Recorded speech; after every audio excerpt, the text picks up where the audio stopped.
When in Aru village, please respect the local custom.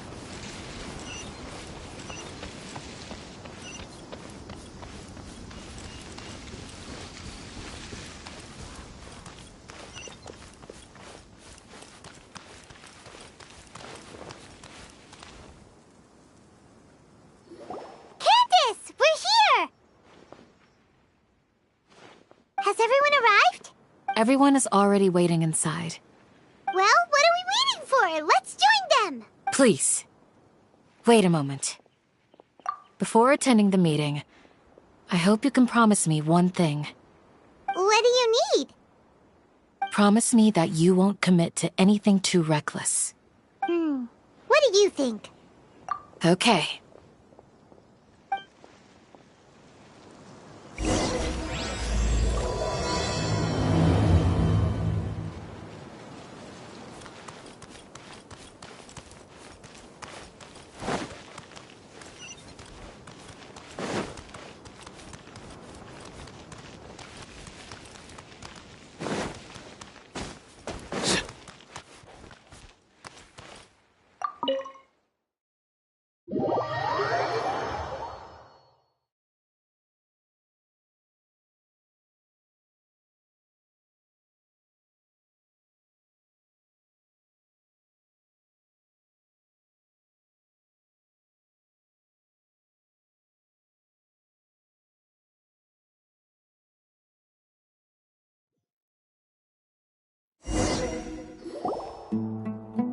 Everyone's here so early!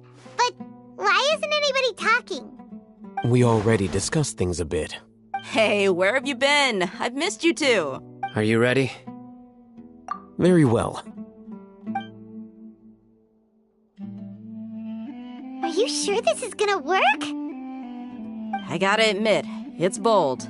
Color me impressed.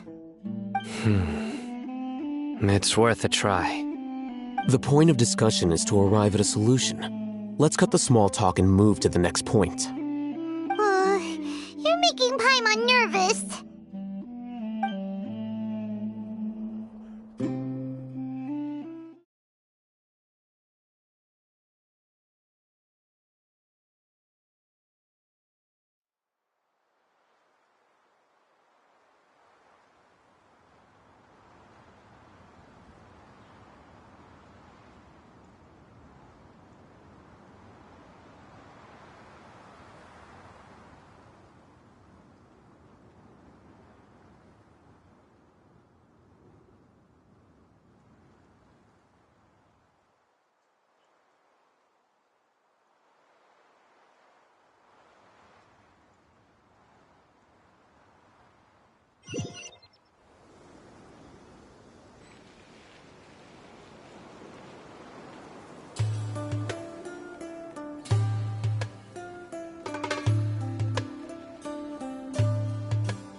You're finally done.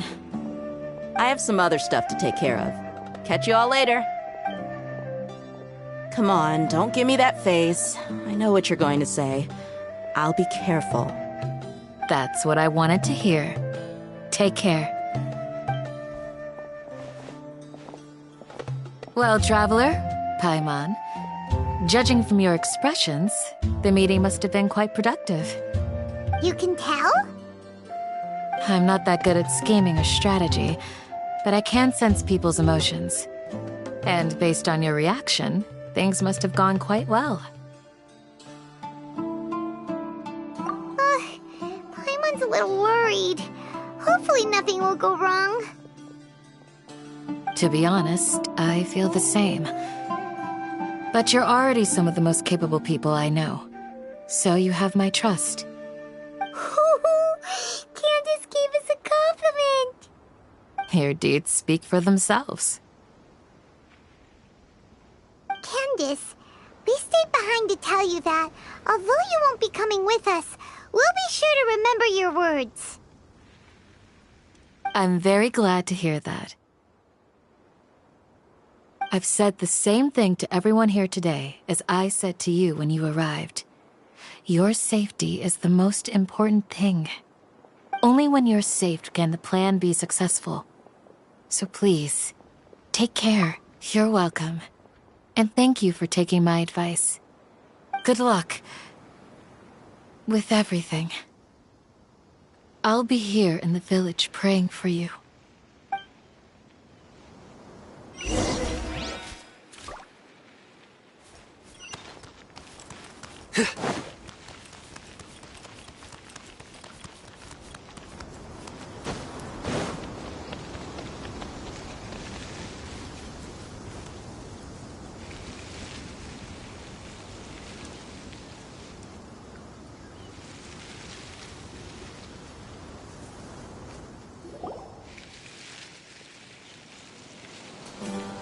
Sounds good. I'll go make some preparations. Okay. I'll hit them! Have you finished saying your goodbyes? Yeah! Also, Candace told everyone to be careful. Yes, she did. But I think my point also bears repeating. Our plan is not child's play. We won't be able to achieve anything if we're simply careful. We must go beyond that and fully commit ourselves to it. I hope this is clear to you. Huh? Shouldn't you be saying something more cheerful to boost our morale right now? Didn't we already do that during the meeting? You can never have enough words of encouragement. In that case, Candace can cuddle you to your heart's content while I continue to remind you of the seriousness of our situation. We all have our jobs to do after all. It's like how some people can be put in charge of logistics while others will fight on the front lines.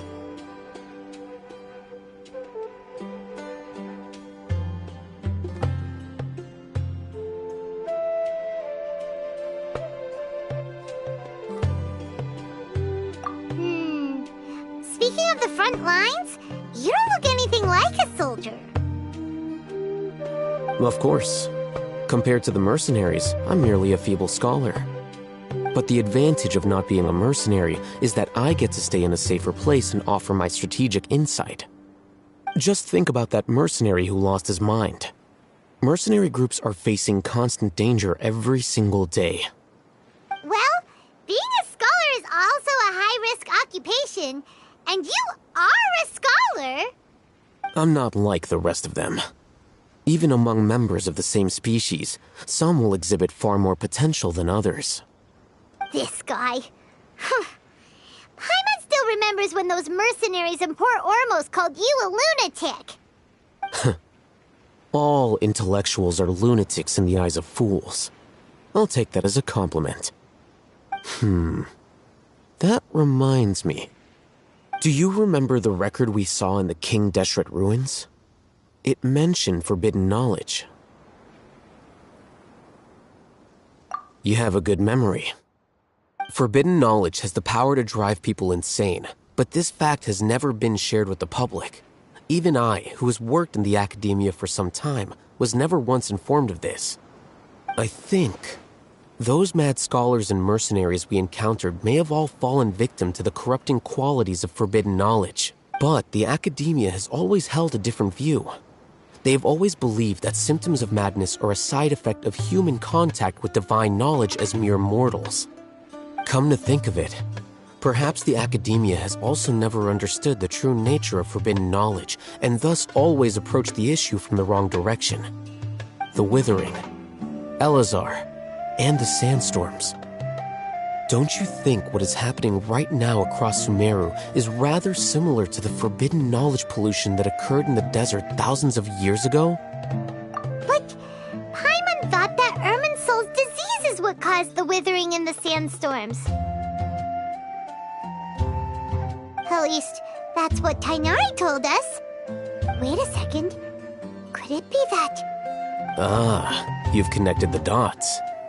The cause of Irminsol's illness may precisely be the pollution from forbidden knowledge.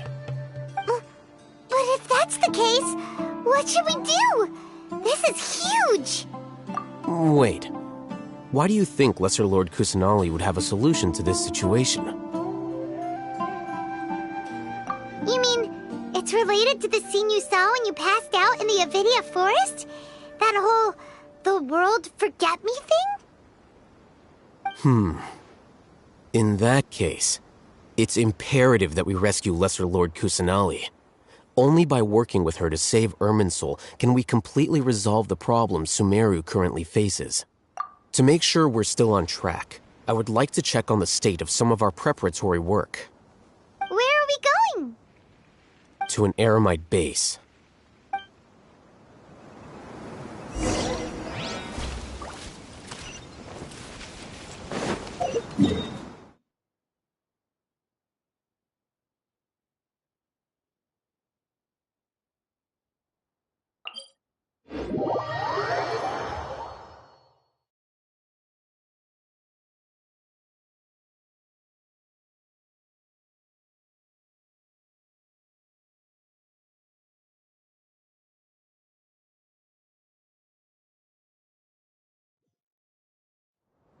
A familiar sight.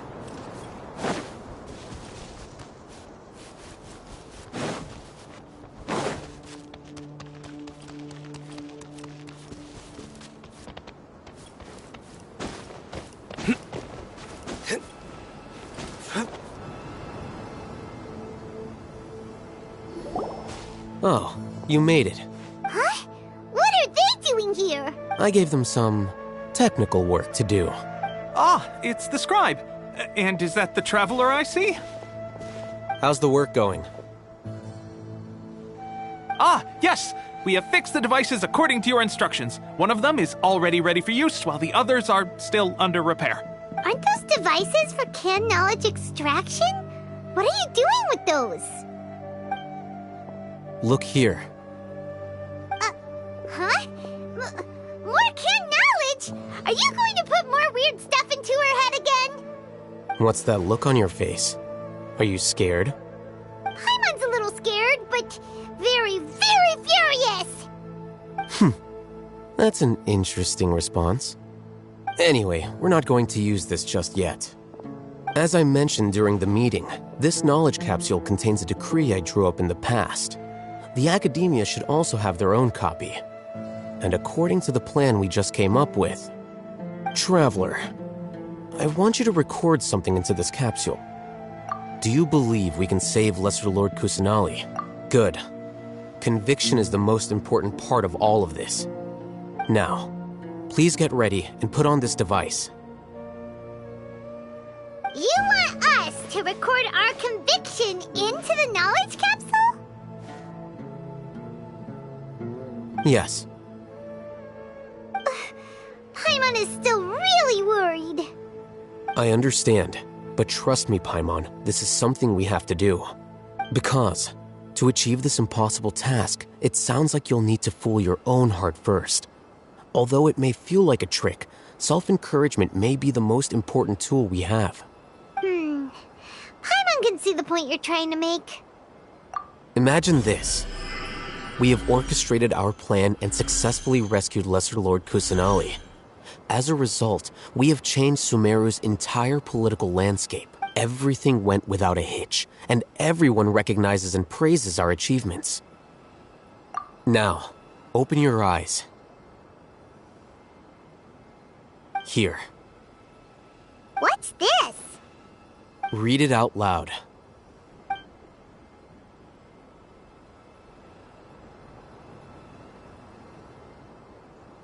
It's done. Is your head okay? Does anything hurt? It's just a recording. There should be no negative effects. But what was the point of doing this? Paimon doesn't get it. And that's perfectly fine. In any case, these capsules aren't meant to be used by you. Huh? What do you mean? Have you forgotten? Our plan needs to account for those who have long relied on the Akasha. You may find it hard to believe, but for those people, everything the Akasha transmits to them is nothing short of absolute truth. Imagine if you've been using a device like the Akasha since the day you were born, and this device has always supported you during times of need. After all that time, what do you think you'd become? A fool? A machine? A slave to orders. And that's why rules are so important. In addition, those who understand the rules can delineate boundaries and identify gray areas. But why would you need to identify the gray areas? You could say that those kinds of ambiguous zones can be very interesting. One might even say they're advantageous in the right hands. Things you're interested in are really out there. Are all Sumeru scholars like this? Anyway, that's enough chit-chat. I'm going to take those two to work on some small projects. You can head to Caravan Rebot and start preparing for the next step. Small projects? We're going to tinker with the Akasha terminal and make a few modifications.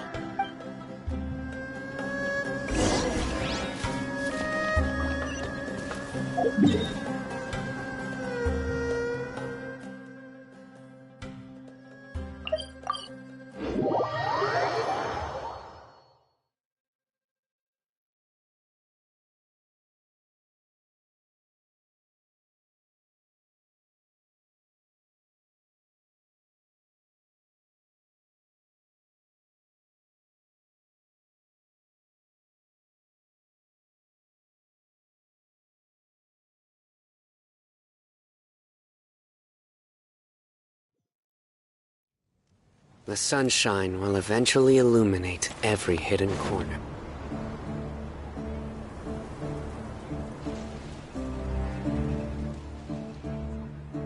I thought we agreed on a plan. How can you go back on your word? The plan is too radical and carries a high risk for casualties. I've given it a lot of thought.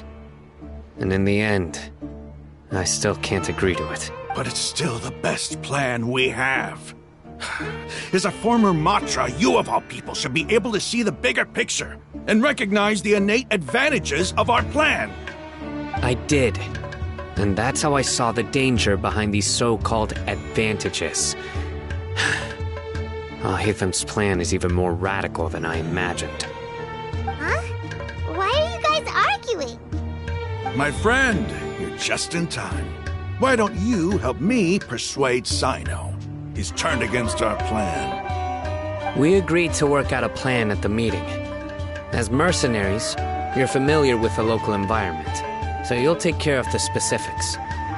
But then, you went to Al-Haytham for suggestions. Had I known Al-Haytham would give you those kinds of suggestions, I would not have agreed to the plan. Look, you already know that we're all on the same side here, don't you? Mercenaries place a lot of importance on their bonds of friendship, but also will not hesitate to make sacrifices if they deem the situation to be sufficiently dire. I'm sorry, but as things stand, I can't accept your principles. Seems you really do understand the ways of the desert. Traveler, Paimon, this is also something you should know. Ramon's plan is to have me work with the Caravan Rebot guards in my capacity as a Matra. We will arrest the mercenaries and escort them into Sumeru City. Wait, how can we work with the guards? We can't get through that wall easily, remember? Caravan Rebot would never let so many unregistered members of the Eremites enter Sumeru City. My plan will clear us of any possible suspicion, and also let us enter the city as a big group. There is no better way. That also sounds like something Al-Haytham told you. Am I right?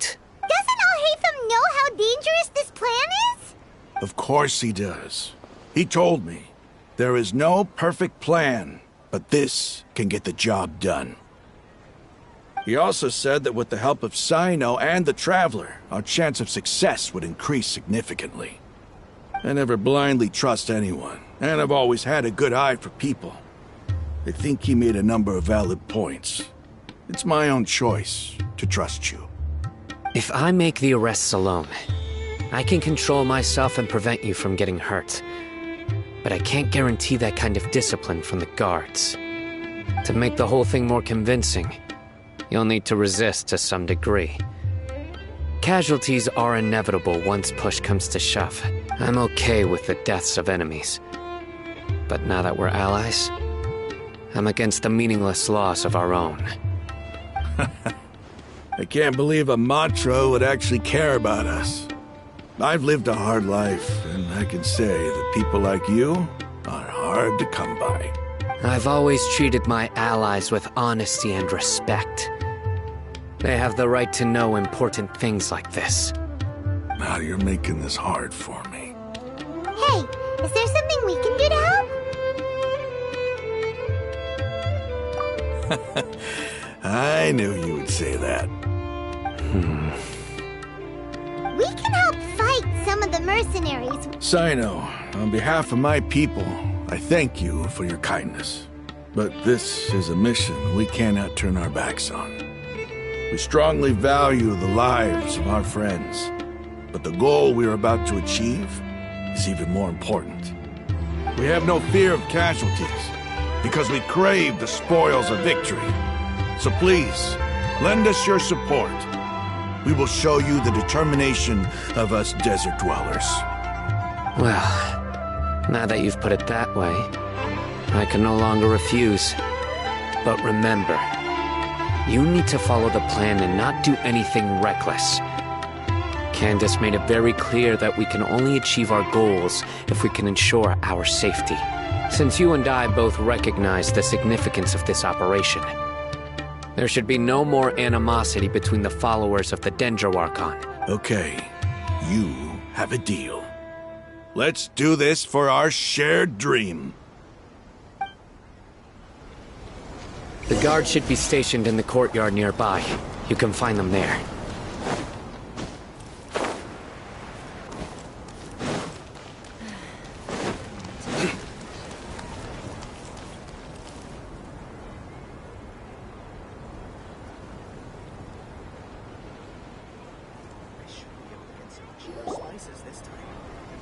Guards!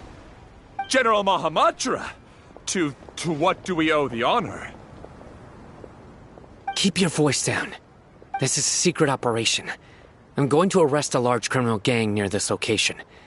According to the Academia's Guide and Regulations on Secret Operations, I have the right to ask for the cooperation of Caravan Rebot. Ah, of course, of course. Mahamatra Sino's order is the Academia's order. Just let us know what you need. But who exactly are you planning to arrest, and how many people are you expecting? Depending on the scale of this operation, we may need to report it to our superiors. They're a squad of Eremites whose number is comparable to Ain el Akhmar in Port Ormos. They're involved in the theft and resale of supplies from the Academia. As many as Ain el Akhmar? This should definitely be classified as a joint operation. Then I suggest that you report this to your superiors as soon as possible, and treat it as a top priority desert operation. Got it. Please wait a moment. I'll contact them immediately.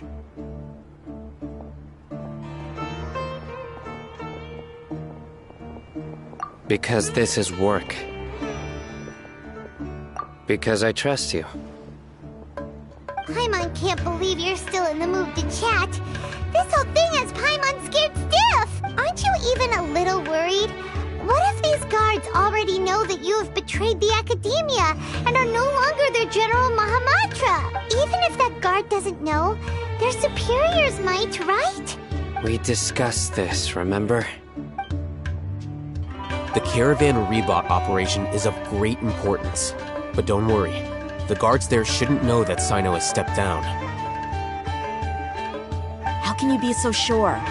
First, the other Matras still don't know why Sino has left, which proves that the Academia has been covering up the matter. Second, this is a crucial moment for the Academia's God creation plan.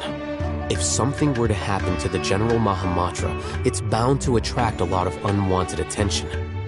No matter how you look at it, they don't seem interested in sharing the news of Sino's departure. A reasonable inference. I agree. Which brings us to our next issue. I'm sure some of you have been wondering if the prediction function of the Akasha will affect our operation.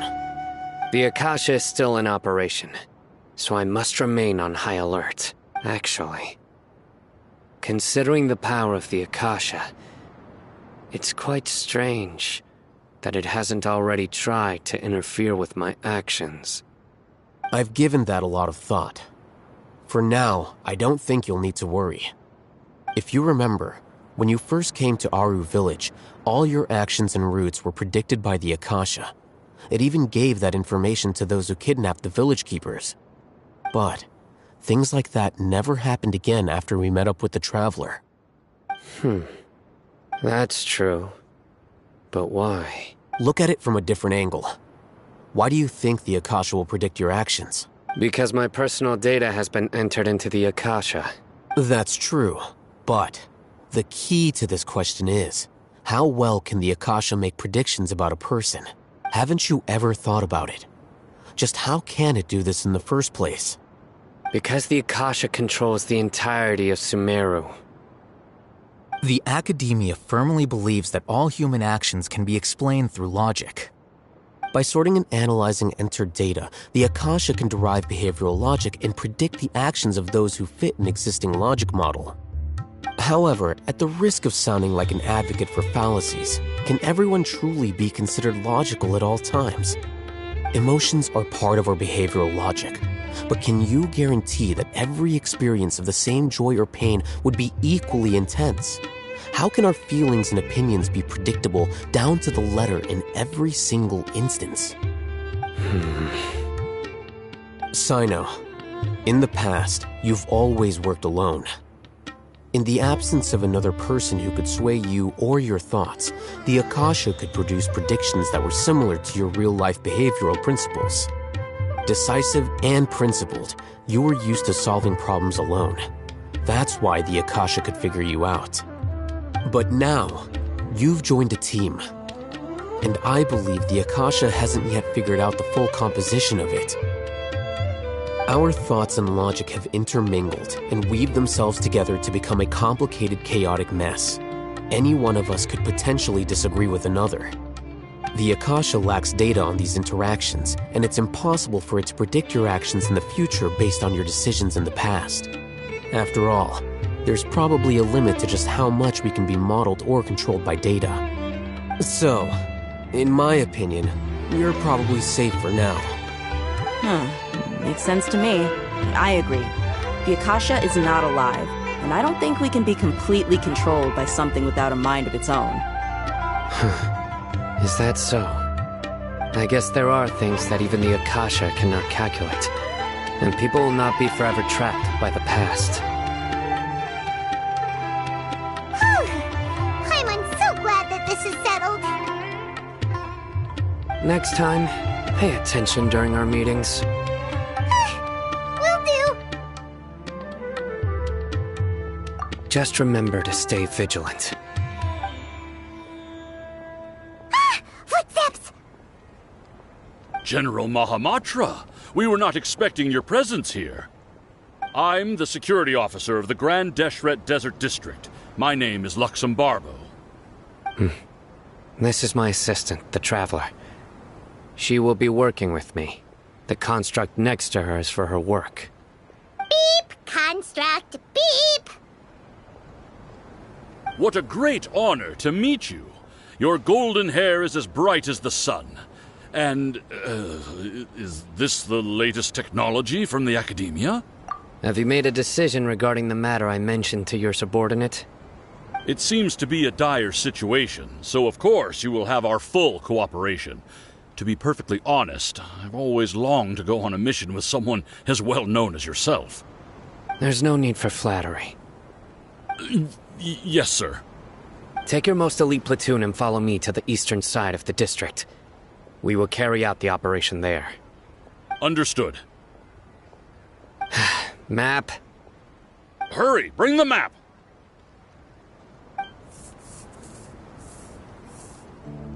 In 2 days, we will engage Rahman's Eremites and capture all of them.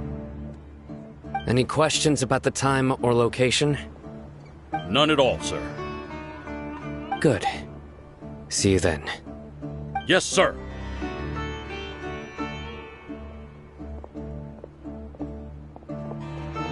Maybe hanging around the General Mahamatra isn't so bad after all. Everyone's so respectful towards us. This is all due to the absolute authority of the Academia. And now, we're going to strike back against that massive pillar of power. Get ready. We will move out in 2 days.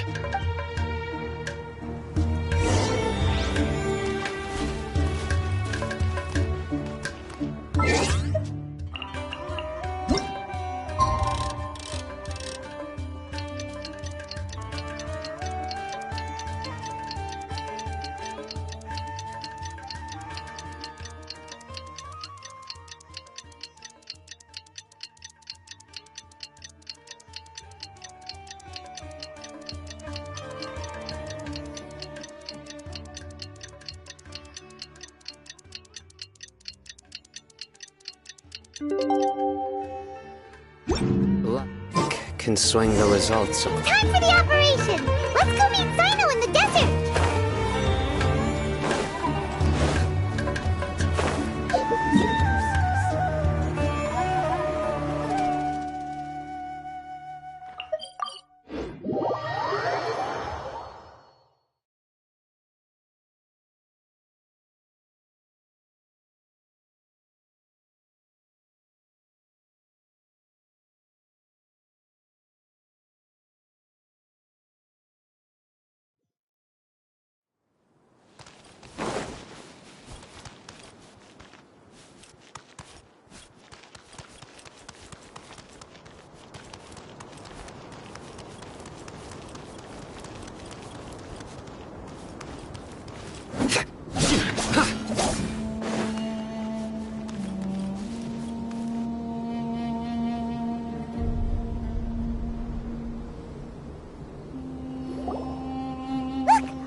Let's hurry over!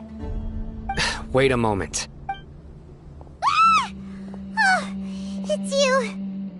You're my assistant, remember? Being my assistant, you must stay with me. Now let's head over there.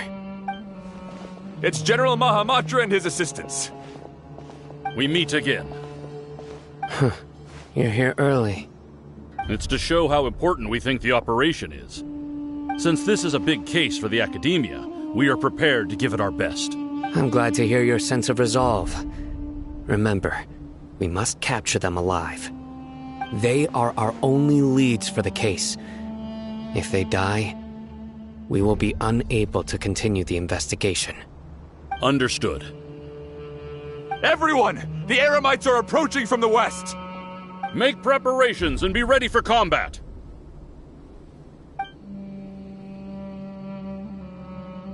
Halt! Oh? What a warm welcome! What do you want? Judging from those shiny weapons in your hands, it seems like you're not interested in a deal. Rahman, the Academia has caught wind of your smuggling and illicit sales. If you value your life, I advise you to surrender. Who are you supposed to be? A Matra from the Academia? I can't believe you came all this way just to catch us. I'm not here to talk. Oh, nobody's given me this much time of day since I became a mercenary. Brothers! For that slight, let's wash our blades with their blood. Let's show them we Eremites are not to be messed with.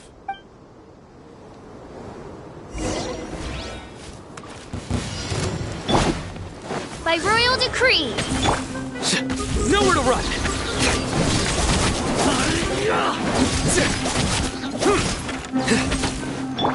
I summon thee!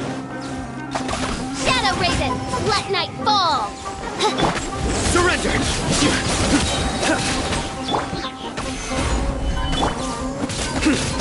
Through me, justice is served!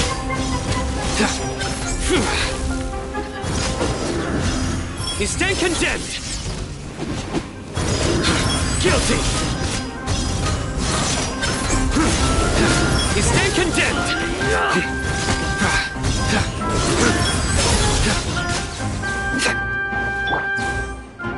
Oz, reveal thyself!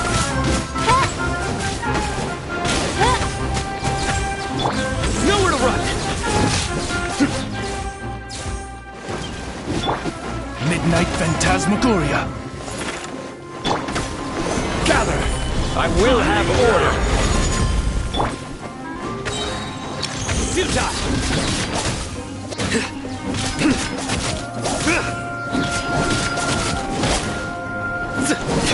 By royal decree! Surrender!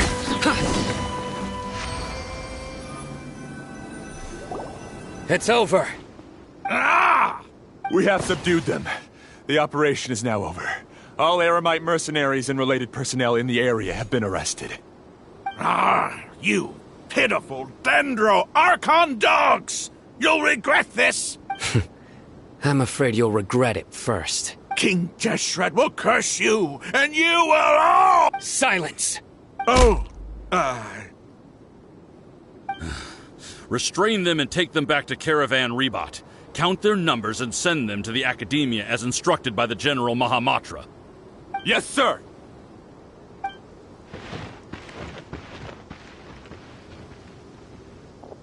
Mahamatra Sino, I will now take my leave.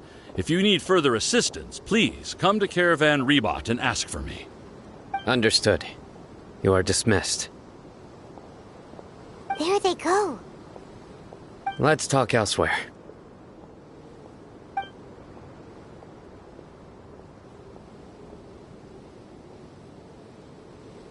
This part of the plan went really well. Yes, things went perfectly.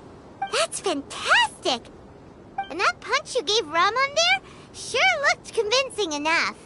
Once we're done here, I'll return to Caravan Rebot and oversee the group's transport. I promise. I'll get everyone into Sumeru City safely. Yeah, you're the reason why everything went so well. It's not the time to celebrate yet. I believe Dia should already be waiting for you. Go join up with her. She will need you to introduce her to Tainari. Speaking of which, is it really okay for us not to share the full plan with Tainari? What if he'll feel miffed about it and refuse to work with us?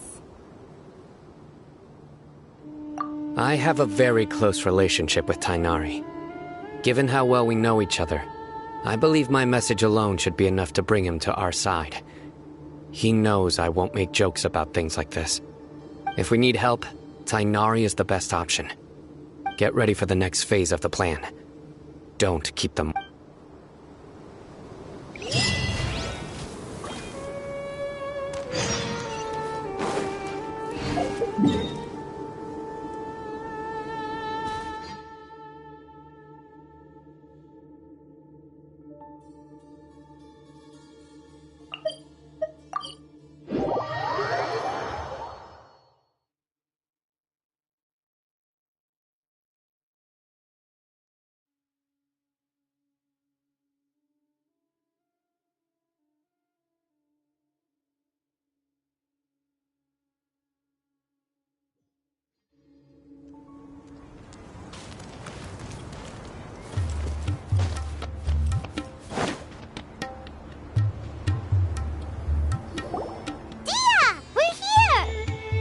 It's about time. Didn't you say our part of the plan is the most important of all? And here you come rolling in late. In the time it took you to get here, I already did 5 laps around the place, downed 7 drinks, and even did some clothes shopping. Sorry. We didn't mean to keep you waiting. I just wanted to fix your attitude and rub it in a little. After all, you took your sweet time getting here, and we've got important stuff to take care of. I just like seeing that serious look on your face. All right, I'll stop. All joking aside, I'm glad you're here. Let's get moving and take care of this as soon as possible. But where should we start? Our responsibility is to get a status update on the Fatui Harbinger known as the Doctor. We need to make sure he won't get in our way when we rescue Lesser Lord Kusanali. Dealing with an institution that controls all of Sumeru is already hard enough. If the Doctor were to crash the party, it would be next to impossible for us to achieve our goals. Yeah, we sure don't want him showing up. Ooh, he really gives Paimon the creeps. Right? Hearing his name just reminds me of those stuffy old geezers in the Academia. I'd rather not have to deal with someone like that.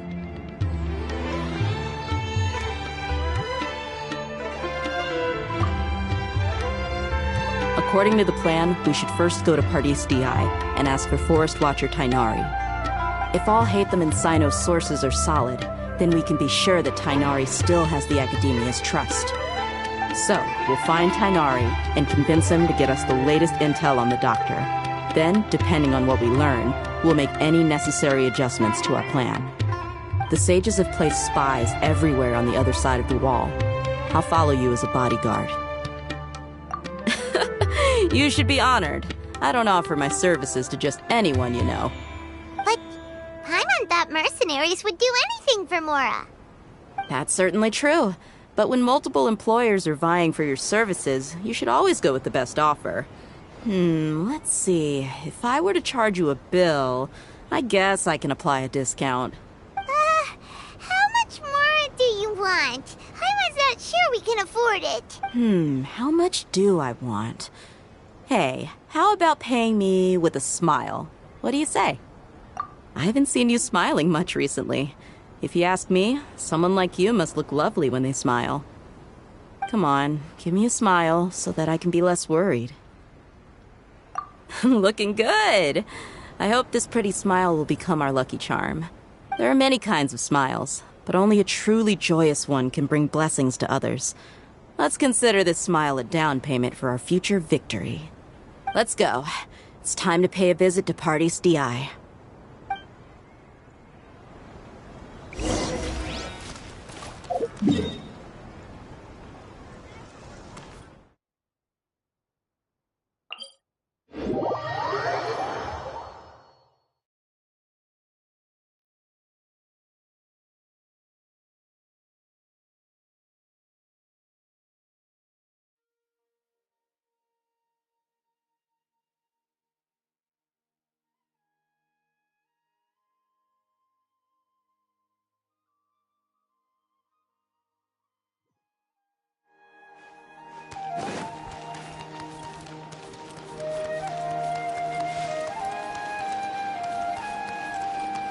He's over there!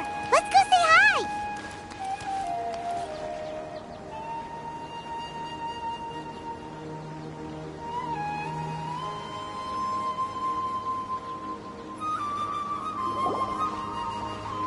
Tainari!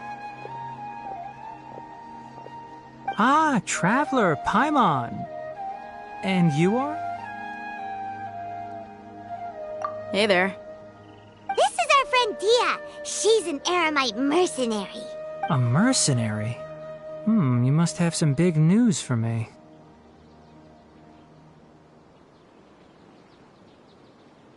It's something really important. Please help us out. All right, then follow me.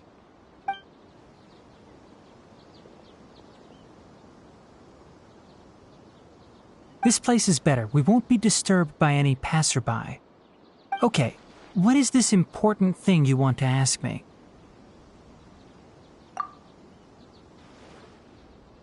The Doctor, huh? He's that strange-looking Fatui Harbinger with the mask. Paimon thinks he has blue hair. Yes, I know him. Actually, he left Pardis Di just a little while ago. He left already? Yeah, he came looking for me. Can I ask what it was about? Sorry to ask you like this after having just met, but your answer is very important to us.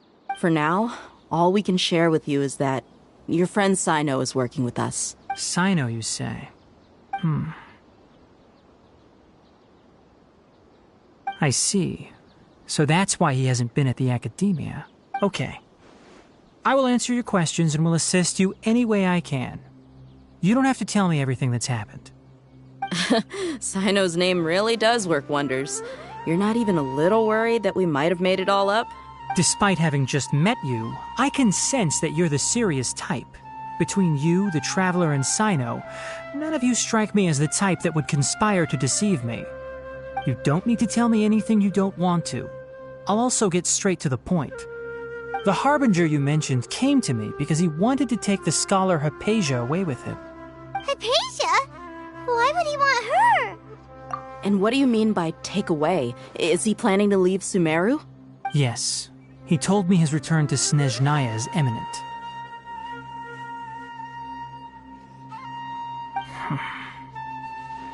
So you mean... you're leaving this place soon? Indeed. Otherwise, we could have perhaps talked a little more. I was just about to set out when I remembered something important. To that end, I made a final trip to Pardis Di.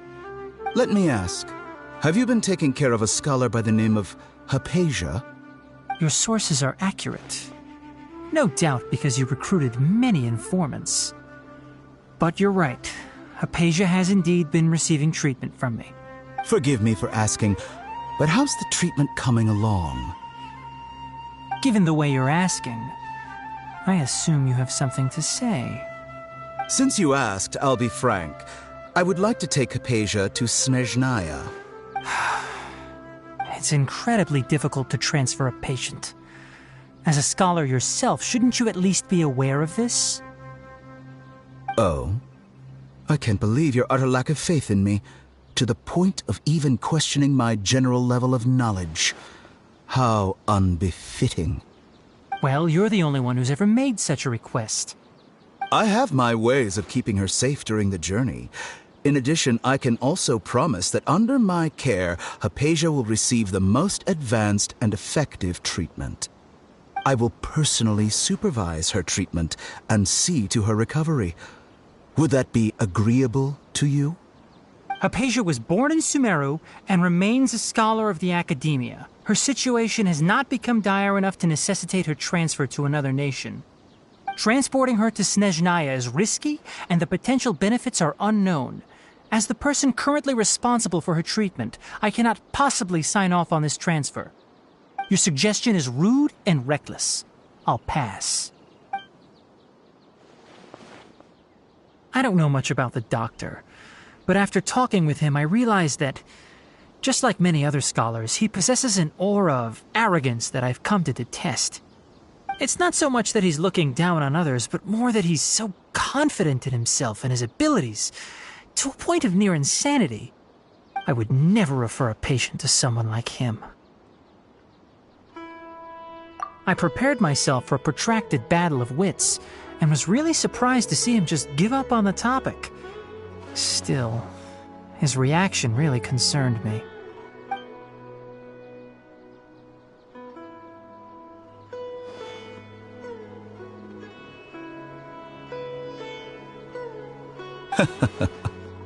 I see. Of course, your opinion makes perfect sense. You're still young, but already quite stubborn. I must say, you are not like what I had expected. Under normal circumstances, I wouldn't just let you off the hook like this. But unfortunately, I'm in a hurry today, what with Her Most Noble Majesty the Tsaritsa calling for our return. Luckily, there is still some time left for me to take care of everything before I leave. It's just as the Academia said. You're a responsible and gifted scholar. Sadly, even with all of that, you're still lacking a bit of shrewdness. And that's also why people like you can never realize that sooner or later, everyone must pay the price for what they've learned.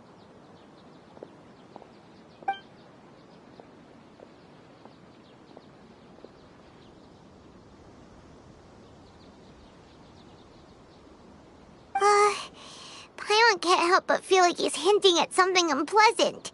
He asked a question, yet didn't care for my answer. Perhaps I'm nothing but a talking rock in his eyes. He never came off as malicious, but an utter lack of compassion permeated throughout our conversation. From his tone, I can sense that he's always looked down on others. I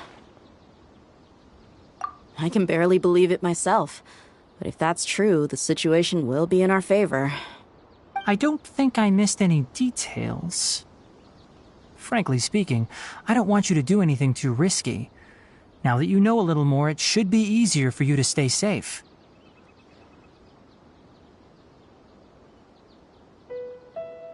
Sorry we can't tell you everything. We appreciate that you helped us anyway. I won't forget your kindness. It's okay. I have an obligation to do so. To be perfectly honest, all of this may have started because of me.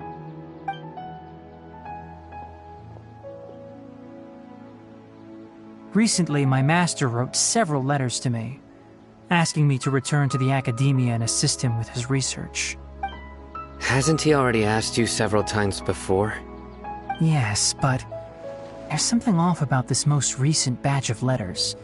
The handwriting and tone are both familiar, but some details have been omitted. My master will occasionally leave a few dots on the back of the letter. 1 dot means that he wrote the letter on a sunny day, and 3 dots stand for a rainy day.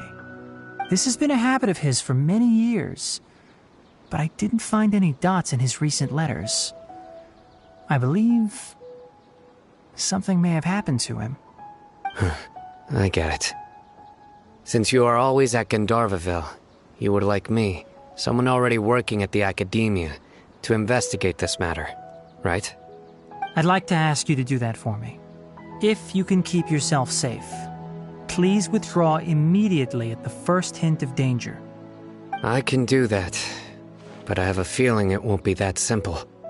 The academia has been working on a big project. I'm not quite sure what it is, but your master might be involved with it. If the higher-ups really are hiding something, then it will be difficult to remove myself from the situation once the investigation starts. If the situation becomes critical, I'll leave the academia. If you don't see me there for an extended period, that's your cue. All right, we've got a plan. I'll stay at Gandharvaville to support you. If that scenario comes to pass, you must be extra vigilant. And be wary of any messages or direct requests from the academia. I must say, I didn't expect a warning like this from the General Mahamatra. Being loyal to the academia doesn't mean blindly doing whatever the sages say. I know what I'm doing. On that note, aren't you also being quite distrustful of your alma mater? The academia, yes, but my master is a man of integrity. Even when I was a student, I was worried he'd get in trouble for sticking to his beliefs. I suppose he's lucky to have lasted so long. But in the end, it still caught up to him.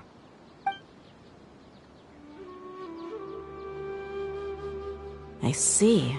So you noticed something was up with the academia from the very beginning. This may well be how Sino became involved in all this. In that case, I must keep my promise and help you however I can. Also, if you run into Sino again, please help me pass on a message to him. Trust your own senses and experiences. I think this may be something he needs to hear right now. Okay, we'll find a chance to tell him. Thanks. Right. Now let's go hunt down this Harbinger. Oh, by the way, which way did the doctor go when he left Pardis Eye? That way. Gotcha. Thanks so much. We'll be on our way.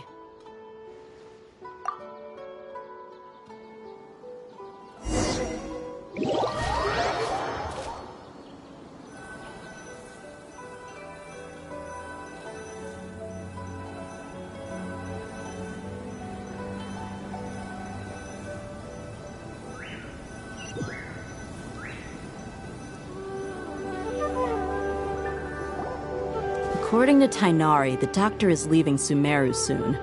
I want to check if the doctor was actually telling the truth. He also said that he'll take care of everything before he leaves. What did he mean by that? We need to be extra careful when dealing with a person like him. Just to be safe, let's chase him and see what we find. But we have no idea where he went! How can we start chasing him? We'll do it the mercenary way. I'll find leads as we go. All you have to do is just follow me. That Harbinger may have tried to cover his trail, but he still left some traces. Or perhaps he never even thought about concealing his whereabouts. Maybe that's just how arrogant he really is. Yep, we're headed in the right direction. The traces are still fresh, but there's no sign of his entourage. Clearly they're in a hurry. It's just as I thought.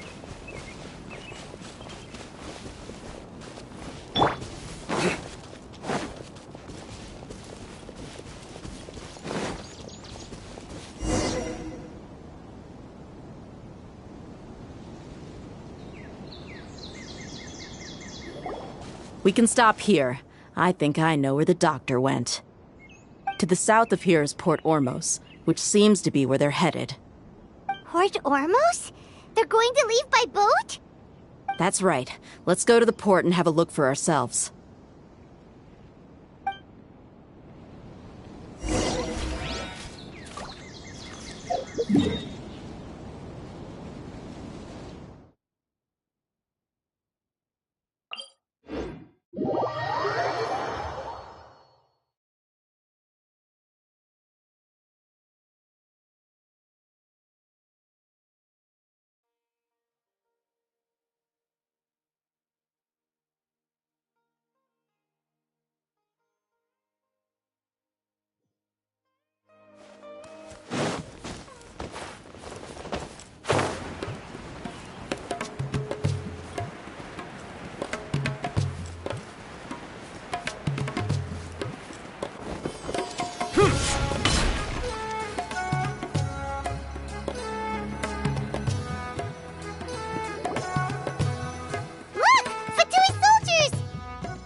Seems we found the right place. Shh! Don't draw their attention. The port is crawling with Fatui soldiers. Let's keep going and see what we can find.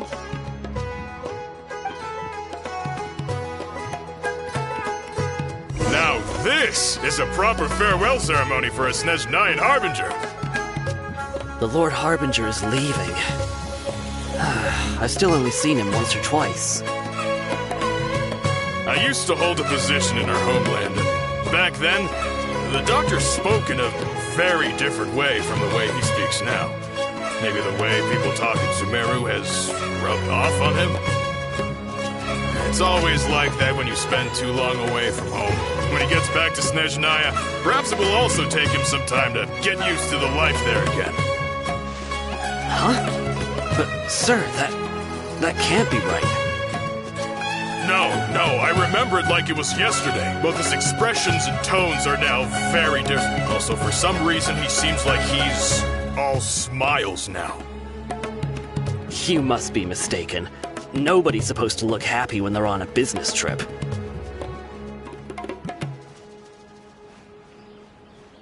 The doctor is on that boat. So he told the truth after all. He is actually leaving Sumeru. Let's get closer and find a place to hide so we can observe him.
This place will do. We can hide here while we keep an eye on the boat.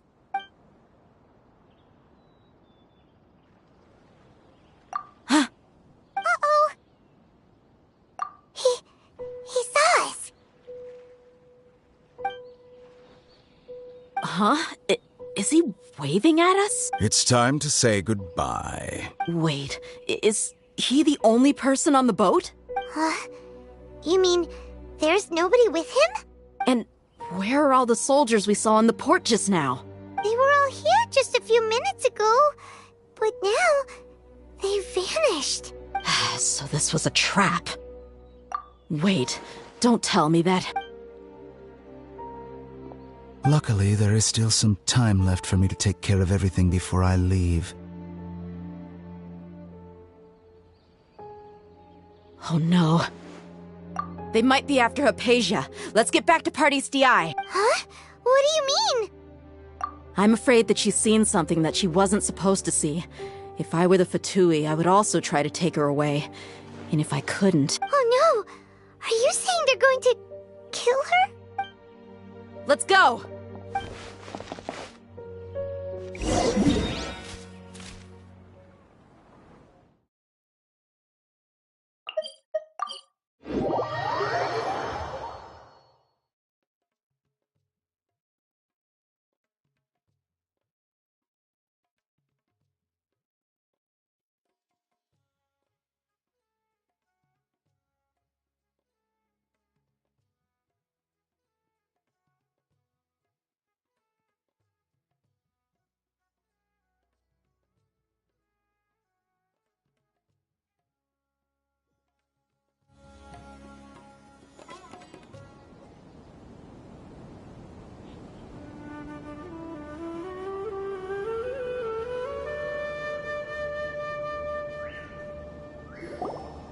Party's DI is not a place you Fatui can just show up and do as you please. I believe we've already made ourselves quite clear. Our superior gave us permission to search for and collect medicinal herbs in Party's DI for research purposes. But you've been in Sumeru for some time already.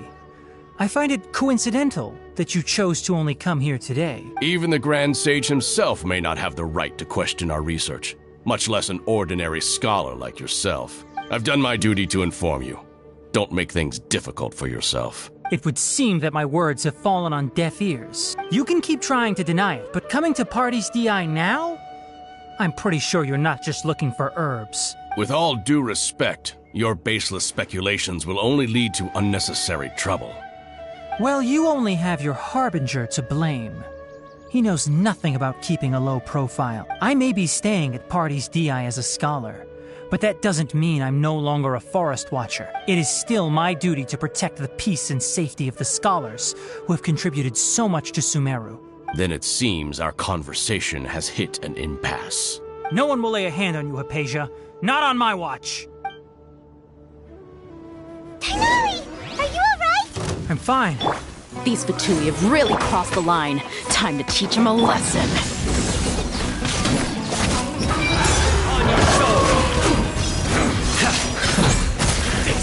There's no use resisting! Give us Hypatia! Keep dreaming! Yeah, Tighnari! Beat him up! Their penance is due! The doctor's orders are absolute! Yeah? You've been someone's lapdog for so long that you don't know anything else now!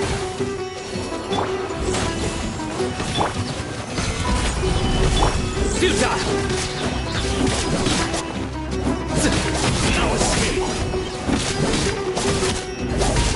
Surrender! Leaving so soon!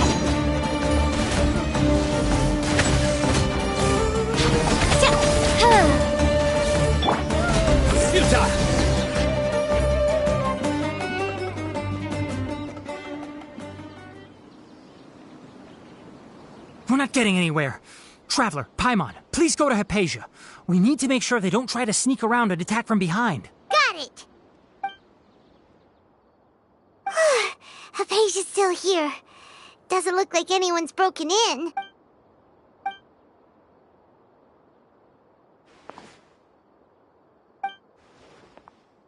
Well, how is she? Oh, that's good.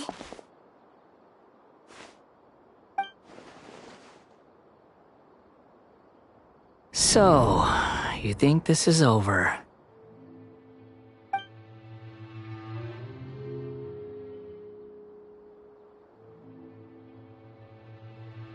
What? The Balladeer is here?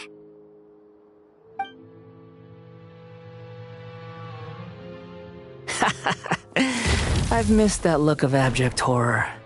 You've given me that look every time we meet. But, where is he?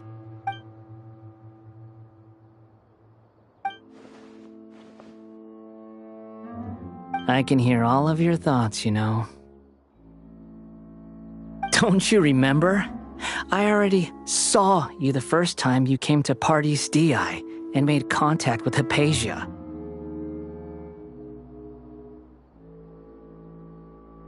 I didn't need to do anything. It is her honor to be able to connect her consciousness with me. Who are you talking to? It can't be the Balladeer, right? That's impossible. I know you must be curious. I might as well tell you that I decided to enter Hypatia's consciousness the moment I sensed your touch.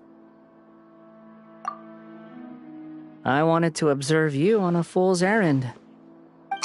Hey, Traveler! What are you doing? My deification is nearly complete. All that's left now are just some final details. Do you understand?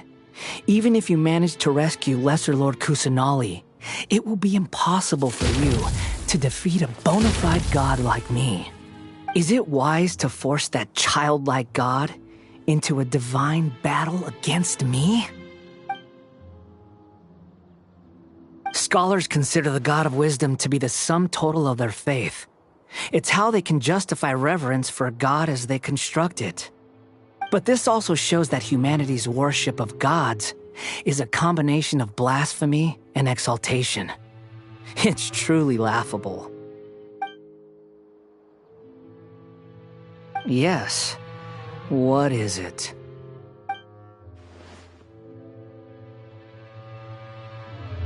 Yeah, I'm in a good mood, which is why I'm talking to you like this.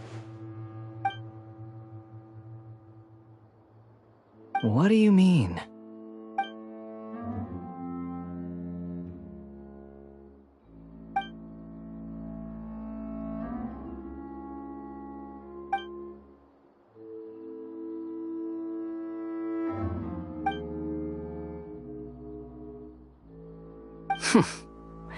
Those words almost make you sound like a friend who actually cares. But you're wrong. I'm different from all of you. I was born to become a god. My entire life up until this point has just been a meaningless routine.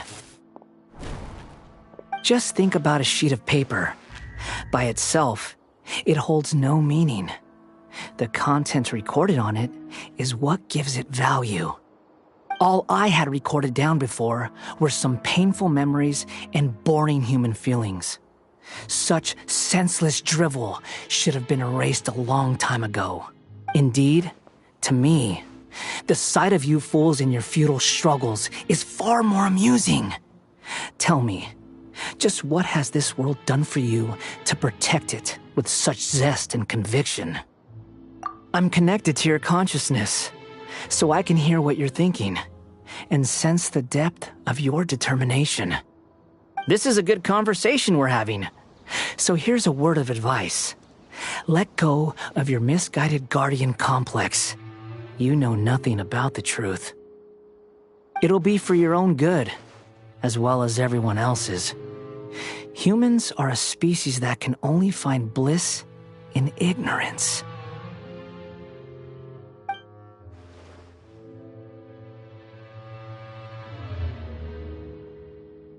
Ah, you've seen my affection for her. If you were in my position, I think you'd feel the same way. She peered into my consciousness and saw my past. Someone like that is qualified to become my first follower. All gods need followers. So Hypatia has been chosen.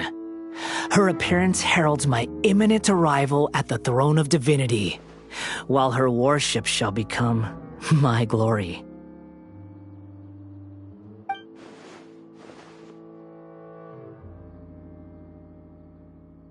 You're doubting me again? No matter. Soon, you'll know what kind of authority you're challenging.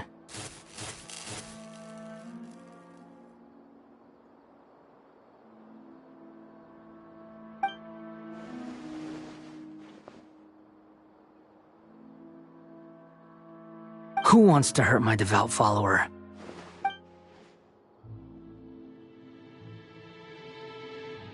The doctor wants to hurt my first follower?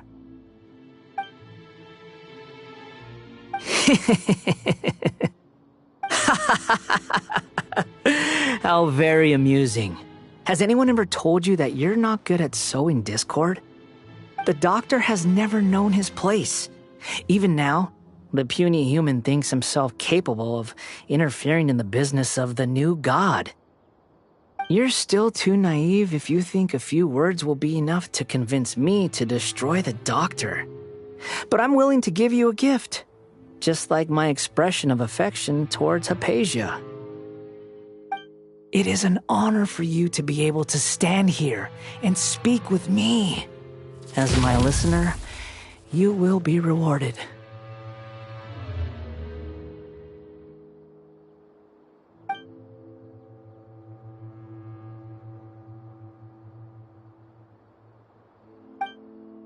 Both good things and bad things can be called gifts. After all, gods have never needed to be reasonable. Ah! Paimon hears thunder! That person Paimon couldn't see was the Palantir? Oh, he sure chatted with you for a while.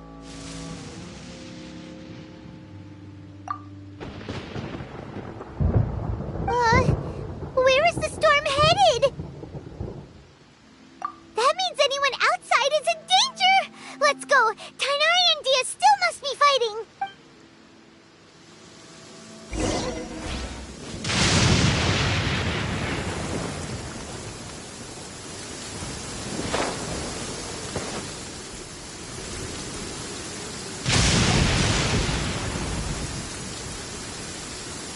Oh! Have the Fatui retreated? Hey, what happened to you? He's hurt. I'm fine. Don't move. I've seen Eremites get struck by lightning before.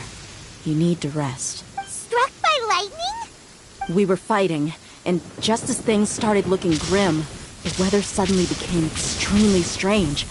Lightning started attacking everyone, almost as if it were alive. Luckily, there were only two of us, and both of us were nimble enough to dodge most of the strikes.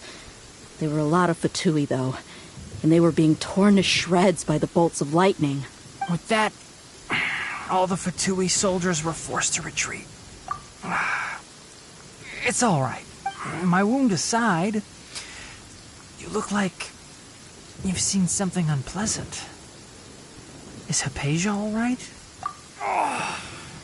Hey, didn't I tell you not to move? Just in case. Let's go to Hypatia's place and talk about things there.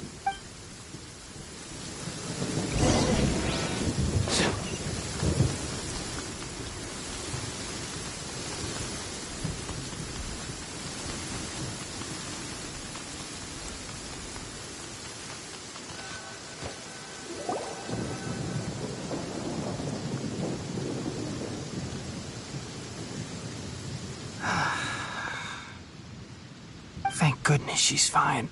Hey, how about taking care of yourself first? I understand my condition. The wound is not fatal. I'll be all right. Ugh. The more you understand medicine, the worse of a patient you become. I know. They always think they can push through the pain. Oh, he sat down. Let me rest for a bit. Sorry, traveler. Now you may start.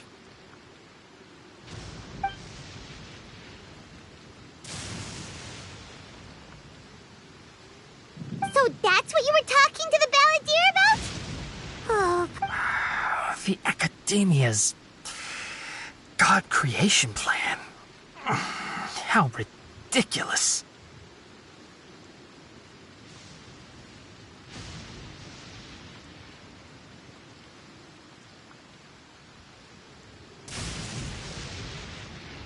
That sounds, ambitious, I guess? Anyway, this is all way beyond me. As long as I can enjoy every day with a drink in my hand, tasty food in my stomach, and a good night's rest, that's enough. I'll only work when I have to. I must be the least ambitious person who's ever set foot in Party's DI. Don't say that. I haven't even thanked you for your help back there. Don't mention it. Well, if nothing else, all this proves that the doctor really did have some urgent matter to attend to and left Sumeru in a hurry.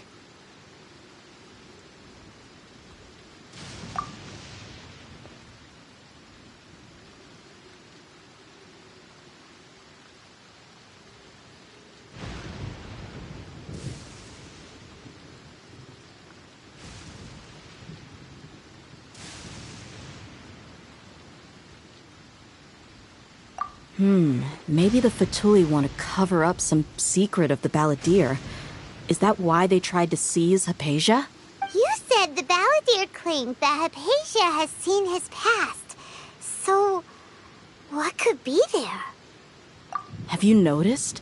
The balladeer is not happy with the doctor's actions. He thinks the doctor has no right to consider himself as his equal. So, if the doctor was to show up again, would the balladeer zap him with lightning? Based on what the Traveler has said, I think he would. Having the doctor gone benefits him as well as us. In other words, we've successfully completed this stage of the plan. The doctor is out of the picture now. Yay! That's a big accomplishment! I'm also happy for you. Thank you for the help, Tainari. Make sure you rest up for now. Yeah. All right. Okay, that wraps things up for us here at Party's DI. Traveler, it's about time we rendezvous with the others at the Grand Bazaar. Let's continue to keep a low profile. You can head there once you're ready.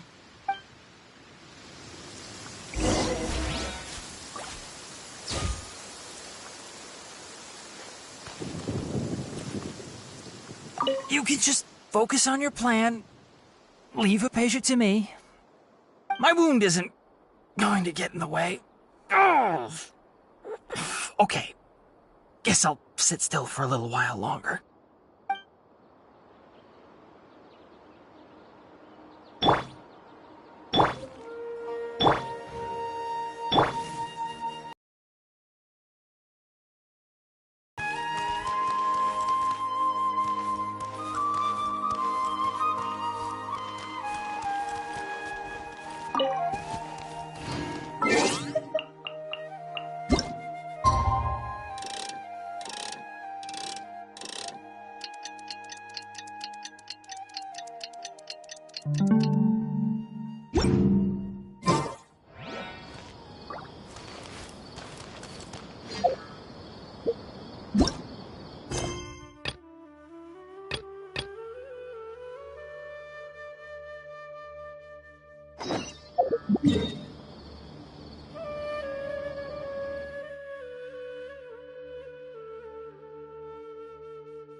Oh, well if it... Greetings, Mr. Jute. Of course I do. I've heard that Zubair, although... Please allow me to introduce them. And this is No. Paimon is... hold on. She got it completely right. Look! She's also very brave. Just a little while... don't think anything... Anyway, sorry to get off... Oh, that reminds me. You see... Ooh, what a bit... Tachine is a mix... Its aroma is just so... We're 2 peas in... Wait here.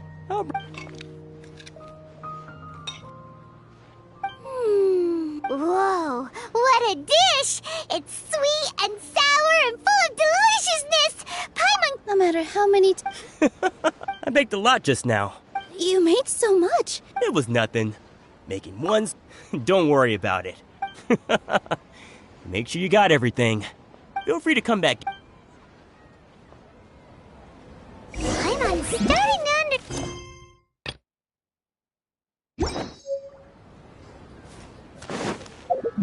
Yeah. Nilou, good timing. I have the... If you took any long... Jute said that... Oh, Trying to pull... So they really do eat anything, huh? come now. The textiles... So even if... You've tested? But of... I wouldn't dare... True. Ho ho! Ooh, that's a pretty good discount. What do you... No thanks, Mr. Offsh. Mr. Zubair gave me a huge lecture the last time I bought too many things. Come on, don't look at me like that. My philosophy... Our Nilou here is an... After a while... Anyway, since then, I've... It's okay. That reminds me. Some of the goods from... They're fine for Nilou, why don't you take them? Huh? Just think of it. It costs me Mora to... Even so... Nah, these goods... Just take them. If you really feel that bad... Oh, yeah. Wow, even... Hurry and take... There's still one more...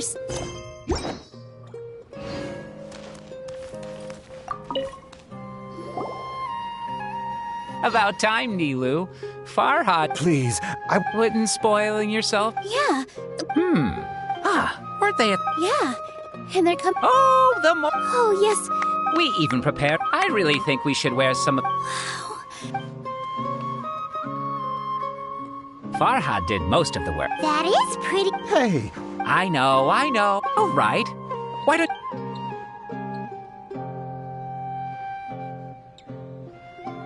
It fits perfect. They're so pretty! Is there one that... Unfortunately, we already gave out all... Fascinating. Huh. Oh, I'm a porter... That'd be great! Please and thank you. But we have a pro... Thanks for the help. Otherwise, I... Shut it. Fine, including Hushang's things, though. Paimon looks like she doesn't want to. Strength and balance are both... No, let Paimon. The traveler's right.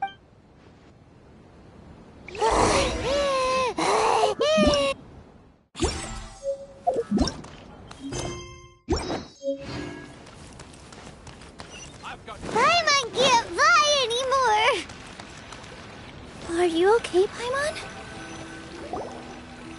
Oh, that sure was a lot of stuff. Thank you, Mr. Farhad. Thank you, Sumpter Man. All right, I'll leave you all to it.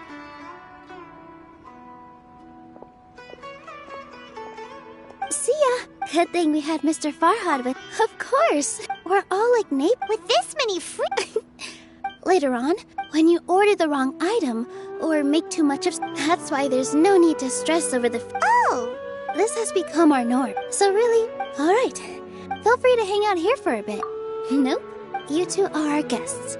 So please, just relax and look forward to the celebration. Wow! The atmosphere here is so nice!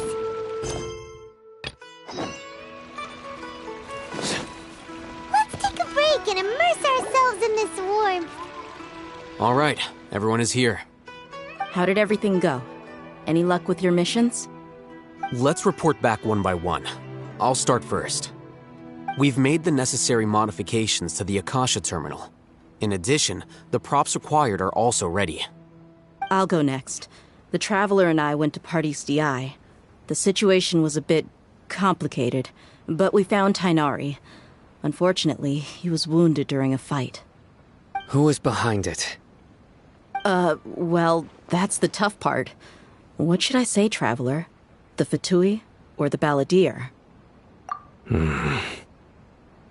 After some back and forth, we confirmed that the doctor has left Sumeru by boat.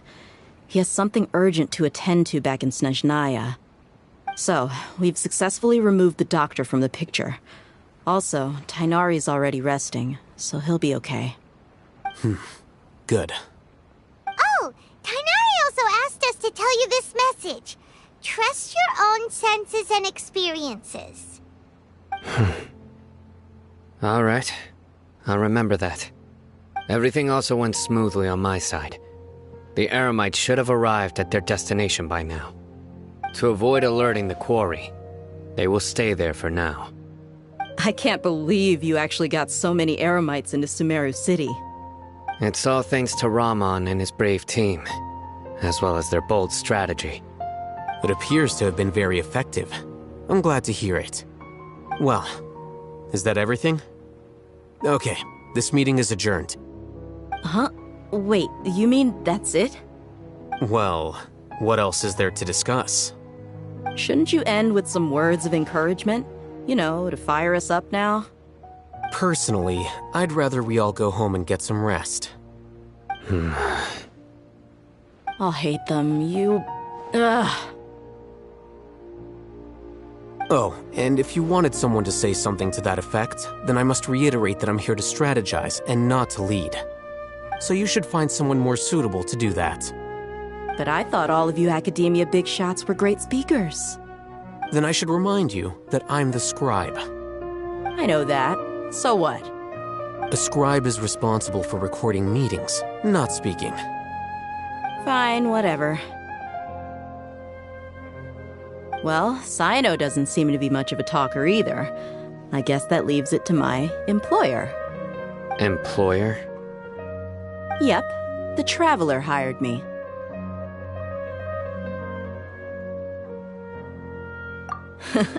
That's right. So come on, boss. What do you have to say for the team? Yeah, say something to boost morale.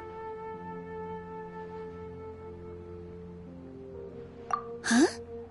What are you all doing here? Oh, it's Nilu!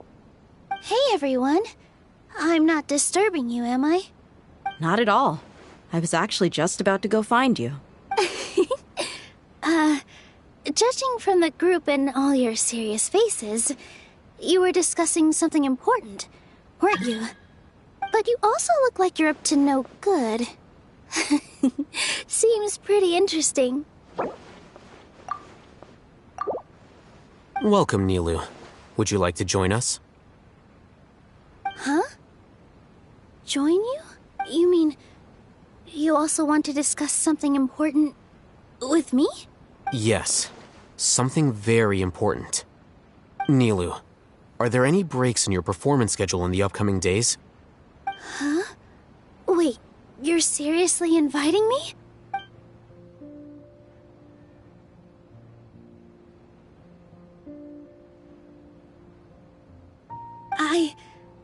I can't believe my ears. You are truly the bravest and most passionate people of Sumeru, well, that I've ever met. Ahem. Oh, right. The Traveler and Paimon are not from Sumeru, but you are awesome as well. That's right. I must admit that I'm a little scared, but I'll try my best for Lesser Lord Kusanali. If I can somehow use my abilities to help you, then count me in. Remember, believe in yourself. Okay, I'll get my friends at the Grand Bazaar to help us tomorrow. Just remember not to say too much. Be discreet. Yep, you got it. All the preparations are done. Now, can we find... So, have you thought up what you'd like to say, boss? Yep, it's a grand plan and we're all super awesome!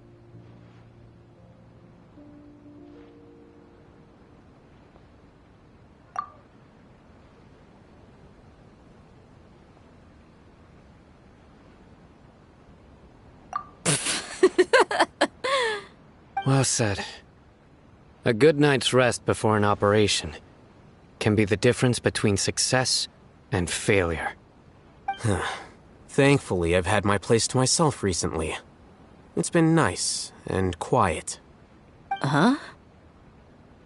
Oh, nothing. Alright, let's all go home and get a good night's sleep so we can be up early tomorrow. Okay. So I guess that means it's time to say goodnight now. Yep, good night, everyone!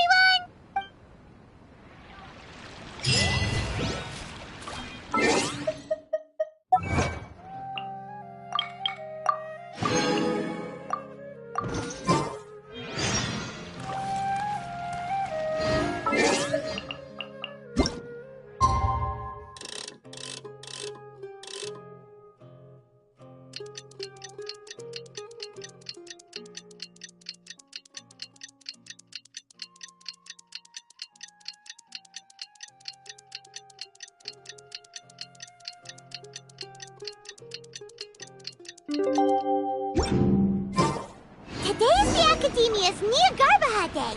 We can finally put our plan into action. Oh, Hatham should be waiting for us. Let's go to the Academia and find him.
Hello, you two.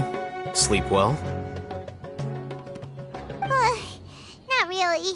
Paimon got too nervous thinking about today and didn't fall asleep until the sun was almost up.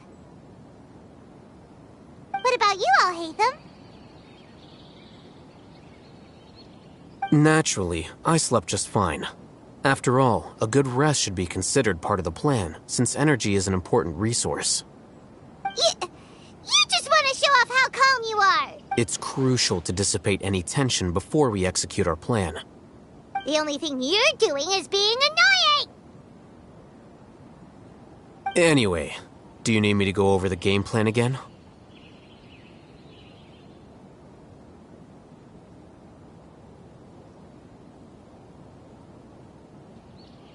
Our target is Grand Sage Azar's office.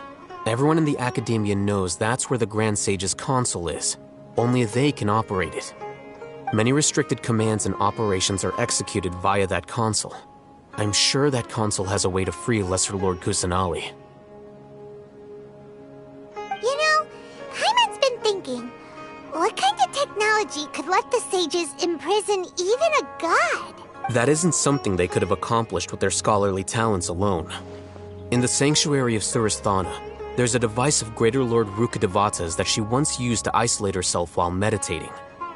500 years ago, the Grand Sage at the time modified the device so that it could no longer be controlled from the inside. They were effectively trapping one god with the power of another.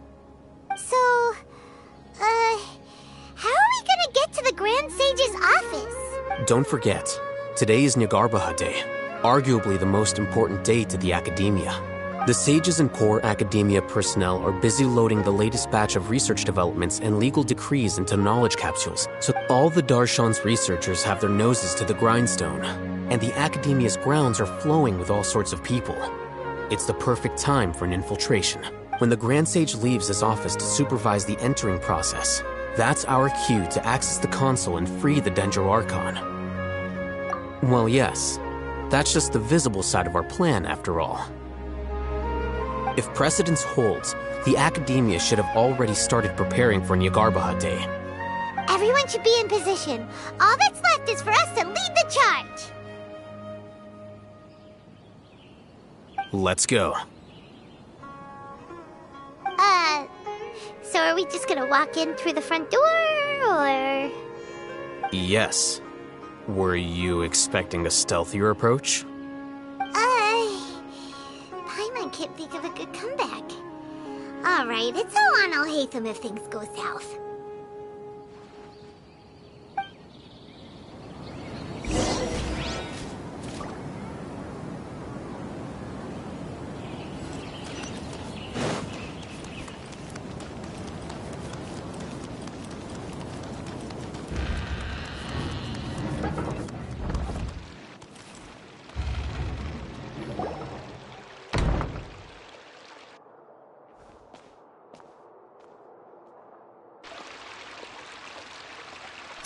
Scribe? Please, wait. Are you Scribe Alhaitham? That's me. Is something the matter? I'm in a hurry. No. I was just surprised to see you here. I had heard that the sages were looking for you not long ago, but I didn't know what for. And, also, please don't bring outside guests into the Academia. Outside guests? How did you arrive at such a conclusion? Your groundless inference shames the Haravatat Darshan. What did you say?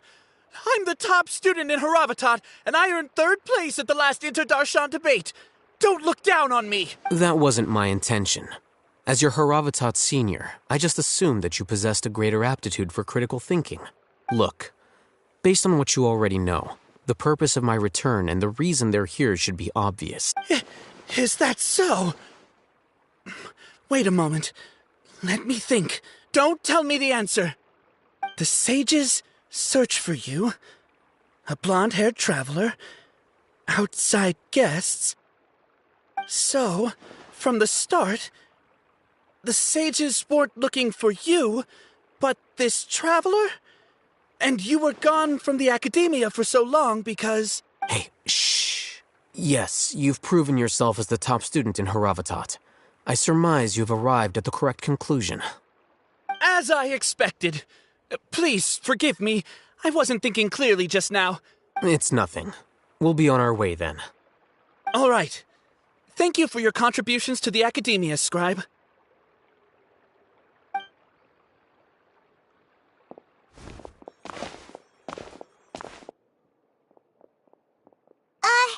What the heck just happened now? What did he just guess? I'm afraid I don't know either. You have no idea? Mm-hmm. He convinced himself of whatever truth he came up with. That is the so-called pride of a scholar. If someone questions their academic facility, they will instantly feign understanding to keep up appearances. Nowadays, the Academia is rampant with this type of scholar.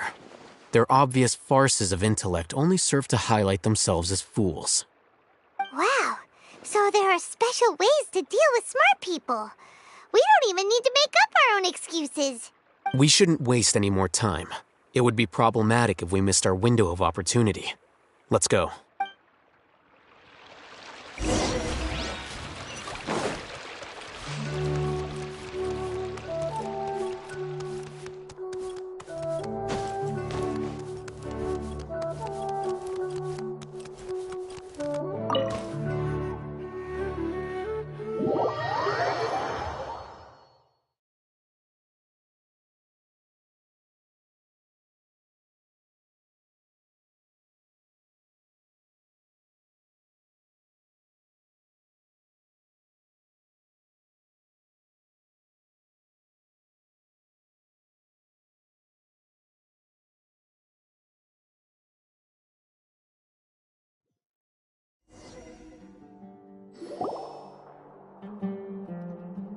Is this the Academia's library?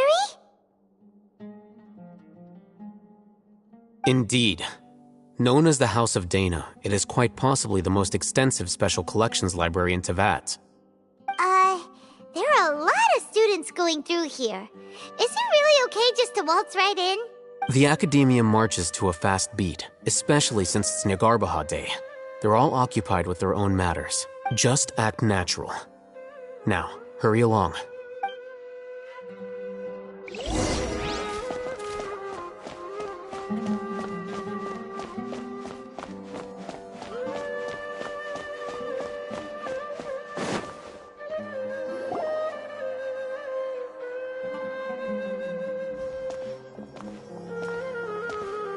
What's this platform for? It's a lift that Academia personnel use to access higher floors. Are we gonna take it then? The Grand Sage's office is up there somewhere. No, not right now. We can't guarantee that we won't run into the Great Sage. Let's step back and observe for now.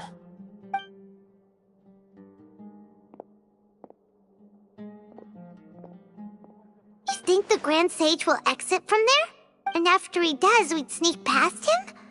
Oh, Paimon thinks that's really dangerous. Who knows? However, if we can confirm Azar's current location, our operation will be much safer if we... Allow me to offer you a hint. If you wish to know his location, look behind you. What's Grand Sage Azar doing here? Do not tell me you believed the Academia would not grow suspicious of you after such a prolonged absence, Scribe. An eyewitness had informed me of your whereabouts, so I came to personally welcome you. Great Sage, I didn't expect you to care so much about me. I'm truly flattered. I'm sure, but compared to you, I am far more interested in these two unexpected guests. You are the Traveler and Paimon, correct? It's a pity that only now have I been afforded the opportunity to formally meet two of Sumeru's most esteemed guests. I do apologize for my lack of decorum.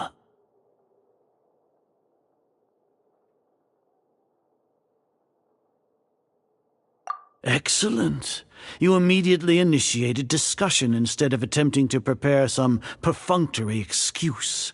You clearly understand the situation at hand, and have no intention of making a reckless stand. The foot traffic here renders this place unsuitable for discussion. Please, follow me to my office.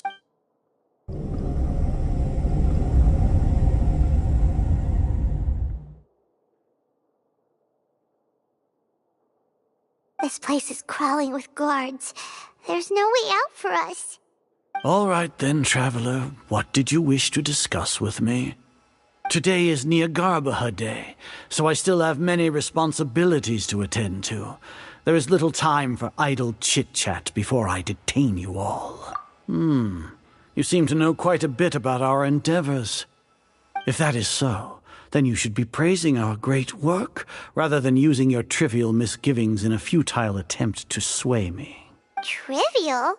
Then tell me, what do the Fatui want from me? Worthless. Those are all completely worthless. Benefits, divine power. These materialistic words do nothing but debase our great work, creating a god. Yes, we are using human wisdom to create a god. If humanity cannot attain omniscience and omnipotence, then we shall create a god to reveal them. This is the pinnacle of human wisdom. We shall regain a god's guidance at long last. No longer will we flounder in the interminable void of consciousness and knowledge. Even Irminsul will be freed from its plight. For our nation of scholars, this is the ultimate aspiration. No cost is too great to realize it. You will never understand the rapture of having a god be born within your very hands. With your degree of knowledge, you cannot even comprehend such an emotion. Gods exist on a plane that far eclipses humanity's. Lesser Lord Kusanali, what can she even do? Care for the people? Fend off sandstorms? Fabricate silly fairy tales? These are but child's play for the academia. Does that make us equal to the gods? We are a people favored by Greater Lord Rukadevata. Though I may have personally not seen it, our forefathers bore witness to true wisdom. The ascension of the Lesser Lord has brought nothing but bewilderment to the scholars. They all ask, is that truly what true wisdom is supposed to look like? With that in mind, it is better to keep her isolated in the sanctuary of Suristhana, so our academy will not become embroiled in turmoil. Justification. Do you really think that only the super smart or powerful should be able to call themselves gods? As per your judgment, Grand Sage, they are indeed dangerous individuals. Not only are they acting against the academia, but their ideologies have the potential to lead scholars astray. Looks like there really was merit in my assignment. Oh, Hatham? Are you talking about us? Anyway, I've brought them to the academia as ordered. But it took some time and trouble. Oh, that reminds me. Here's the investigation report you had requested. It's a summary of my time spent with the Traveler. An array of information about her ready for your perusal. Oh, Hatham! So you're still on the Academia side! We finally started to trust you!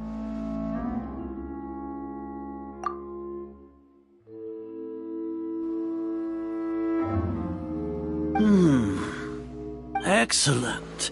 Detailed contents with no errors. I would expect nothing less than an immaculate report from the scribe. As it is Niagarbaha Day, I'll enter the information on you into the Akasha. Surely you know what that means. We'll be monitored, just like Sino.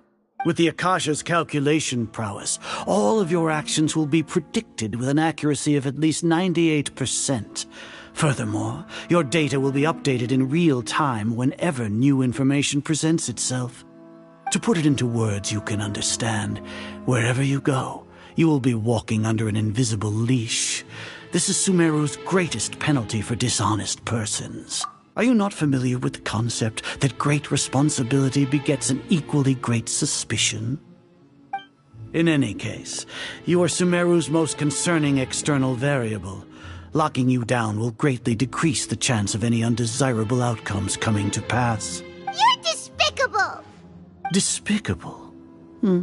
perhaps from your perspective, but I suppose you had mentally prepared yourselves for this, no? Your ploy was to sacrifice the traveler here, was it not? Lord Azar, I know what you're trying to say, but I've been following your plan this entire time. Why are you doubting me at this juncture? Must I delineate your entire plan? Very well. I will spell things out. First off, I received an eyewitness report that you were spotted with the traveler to Caravan Ribat. However, you immediately departed for the desert and escaped surveillance range. Judging by the time, you all likely encountered the truant General Mahamatra in the desert. Am I correct? Maybe Paimon shouldn't have mentioned Sino just now. The Academia had not received correspondence from its scribe for a prolonged time. You were also in the company of the Traveler, a close associate of Lesser Lord Kusanali and General Mahamatra Sino, who had defected from the Academia. With their instigation, what was the probability that you would betray the Academia? Rationally speaking, 50%? 70%? What do you think? Regardless, that's only a guess. The facts are that I've brought the Traveler right before you, and I gave you my report. Indeed, your boldness deserves praise. To think that despite status as an outlander, the Traveler is still willing to sacrifice for the sake of your plan. If I'm correct, you have a contingency plan to save Lesser Lord Kusanali and ruin our great work. Sneak into the Academia on Nia Garbaha Day, using Alhaitham's status as the scribe. For there is a good chance that an opportunity to save the Lesser Lord will arise. Should your intentions be discovered, Alhaitham will turn traitor and sacrifice the Traveler, thus proving his innocence. He can then stay inside the Academia and continue searching for a way to proceed forward. As for Sino, according to the Akasha's calculations, he will soon return to the Academia and confront me in person. I suppose this is also a part of your plan? You'll see me as a traitor regardless of what I say, no? Even if you impugn me, it would have little effect on you all.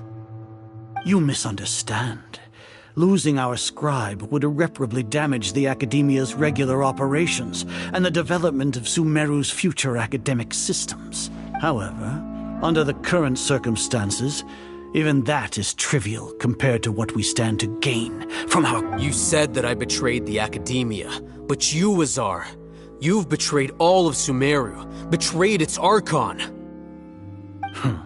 So flight has turned to fight at long last. Guards!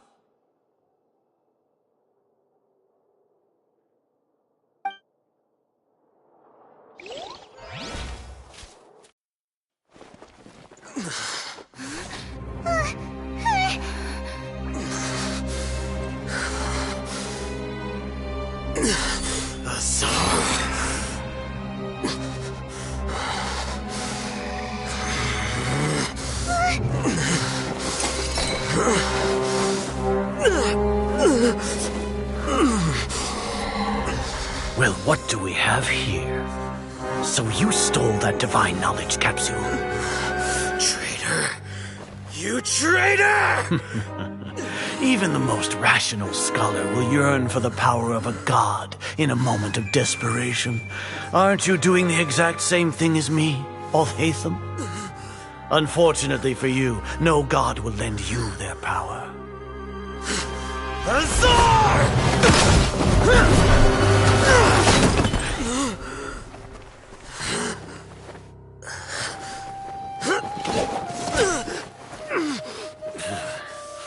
He has gone completely insane.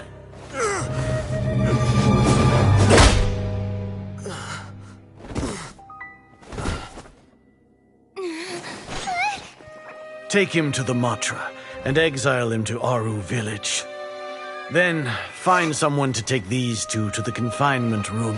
I'll deal with them later. Grand Sage, we've finished all required preparations for Nyagarbha Day. We may begin to enter the capsules now. Excellent. You may begin.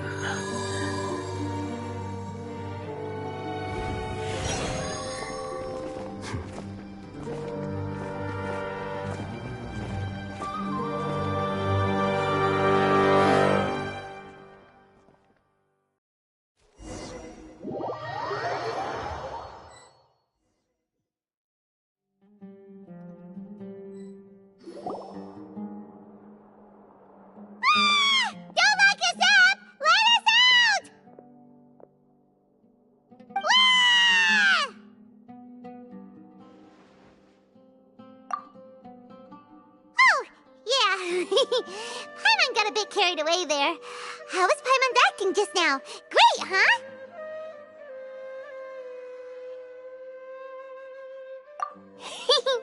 Everything's going according to plan so far. We made it into confinement, and Alhaitham's probably done with his part too.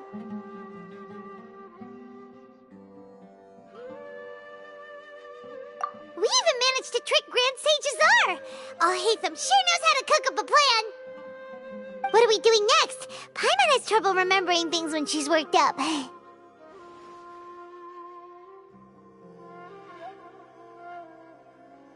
Right!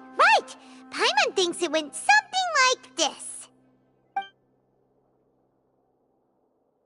Apart from that, we still have yet another goal in the first stage of our operation, which is to send the Traveler to the confinement room. What? Why do we want to get her locked up on purpose? She's always been the person the sages are most afraid of, as well as the greatest obstacle to the successful implementation of their plan. They are very aware of the risk she poses to them. Once the Traveler is imprisoned, the sages will likely think that everything is under control. And with their guard down, the next phase of our plan will have a much higher chance of success. I can already see the pompous looks on their faces. Oh, that's a super tricky plan. But Paimon still thinks it's not really worth it. That isn't the only reason, of course. She has a more important task once she's in confinement.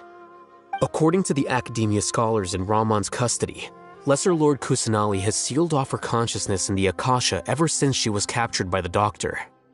That way, they can't pry any more information from her. Even if we break into the sanctuary of Suristhana, it will take time to awaken Lesser Lord Kusanali's consciousness.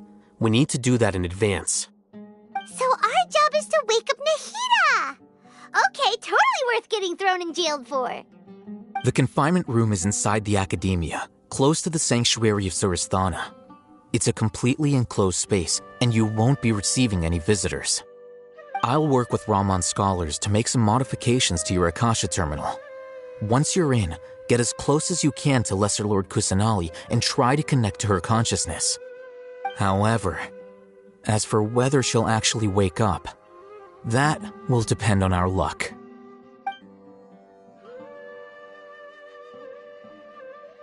Oh, no wonder you've been wearing your Akasha terminal today.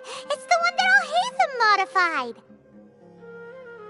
Paimon thought they'd take our Akasha terminals when they locked us up in here. Were they being careless?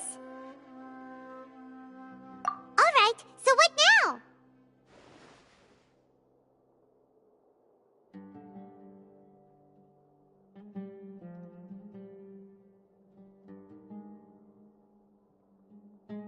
Sounds easy enough. We can finally talk with Nahida after all this time. Let's do it.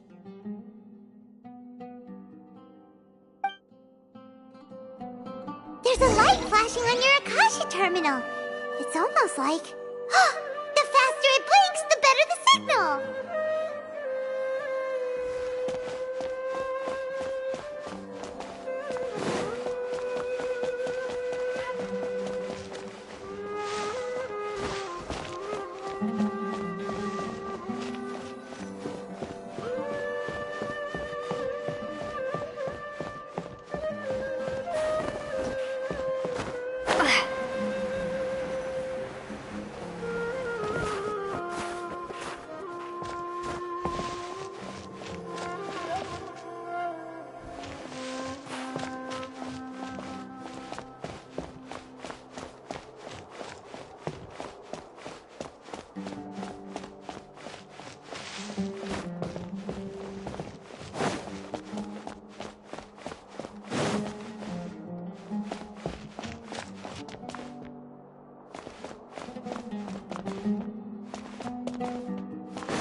No signal again.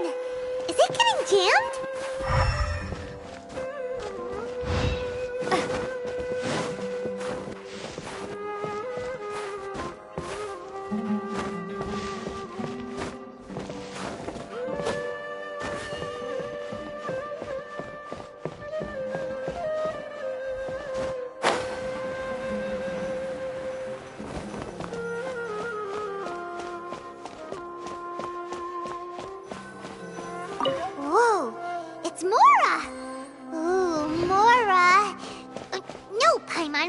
here to hunt for treasure. Here? No signal again. Is it getting jammed?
Nahida! Hey, Nahida!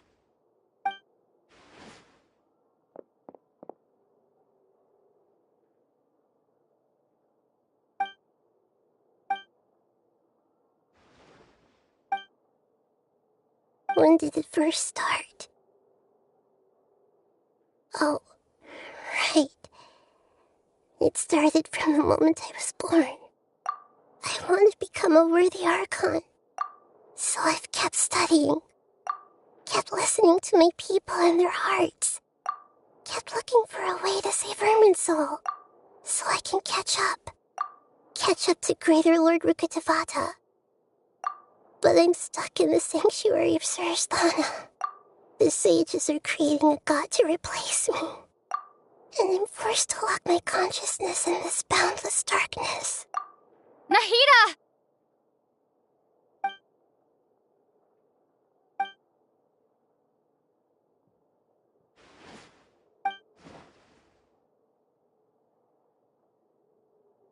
Nahida!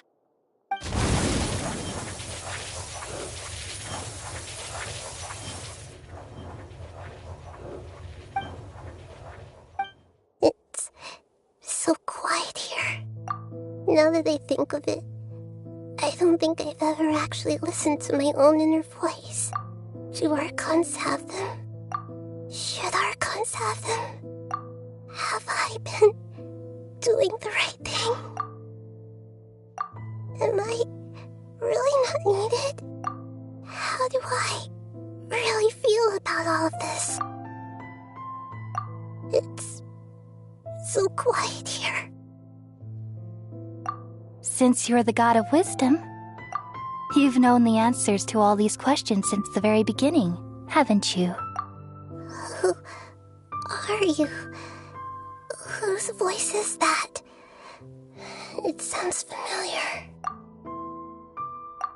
You're right, though.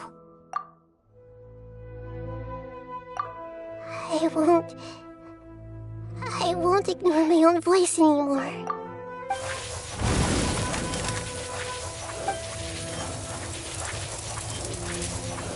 Nahida!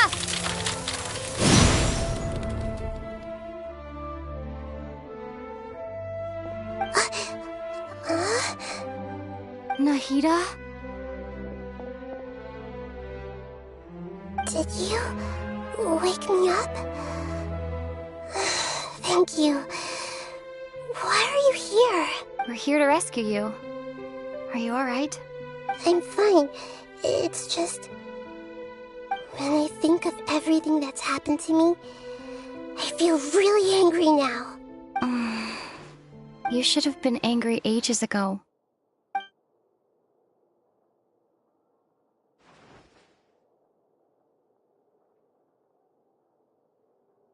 Huh? Oh, you're back! How's everything? That's wonderful news! Great! We weren't locked up for nothing. When you went to wake up Nahida, Paimon was listening for any sounds outside. You were out for a long time. There are fewer and fewer scholars going about now. You think everyone's done with their Nyagarbaha Day stuff?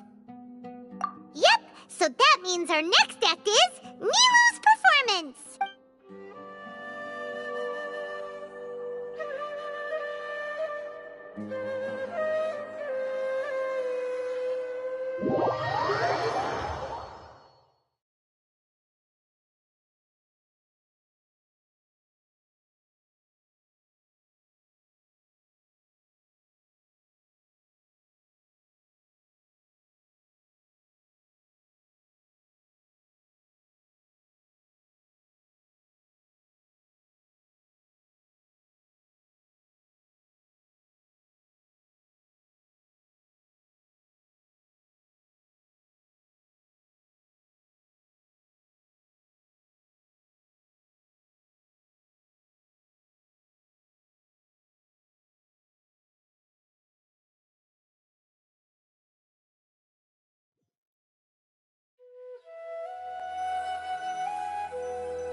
Nilu, are you sure about this? You're taking such a great risk for them. I'm sure, and I'm going. You know that I don't like to pass up any opportunity to dance, and this one is especially important. All right. You seem to have a lot of trust in them, so I won't say more on the subject. But if anything happens, the few of us here may not be able to help you. Don't worry. They've been through worse. Everything's going to be fine. All right. You know, if you really do get arrested, we'll do everything we can to get you back. Be careful, even if it's only for our sakes. Thanks, Mr. Zubair. You're so very kind.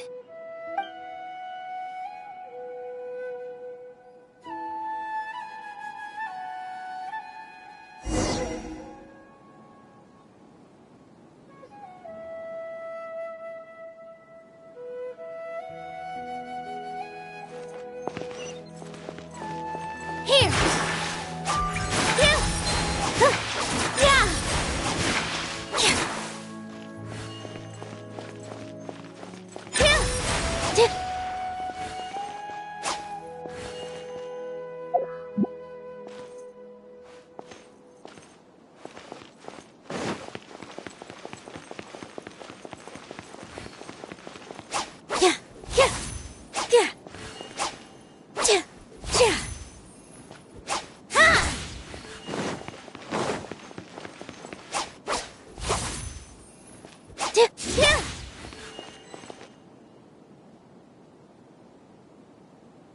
Nilu, how's it going?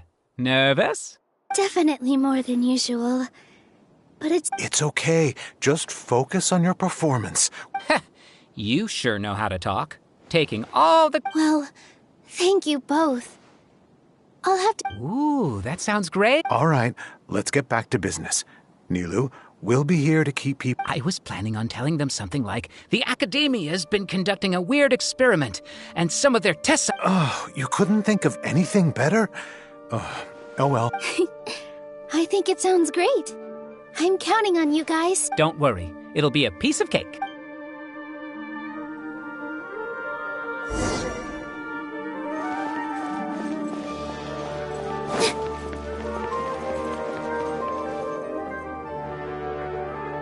Hey, Nilu! Sorry, it's great to see you, but I'm really busy right now. Our Bait People Away with Yalda Candies plan is working beautifully. Do you want some candy? We have more than we can give out. Vihar, thank you so much for doing all of this. I'll pass on the candy, though. I cut back on sweets in the period leading up to a performance, and I'm about to start one. You have a point. Yeah, thanks to you. I'm really... You're welcome. The honor's all mine, since I'll have such a great view of the show.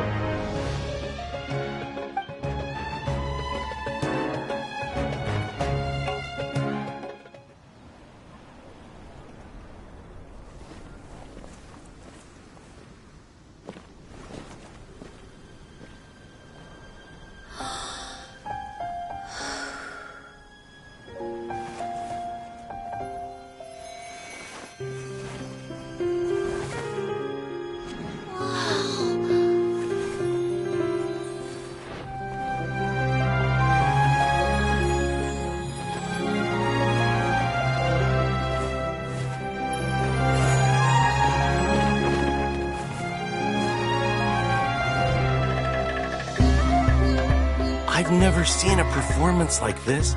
This is incredible. Yeah, but I heard that public performances like these have been banned. I can't believe she's doing this here.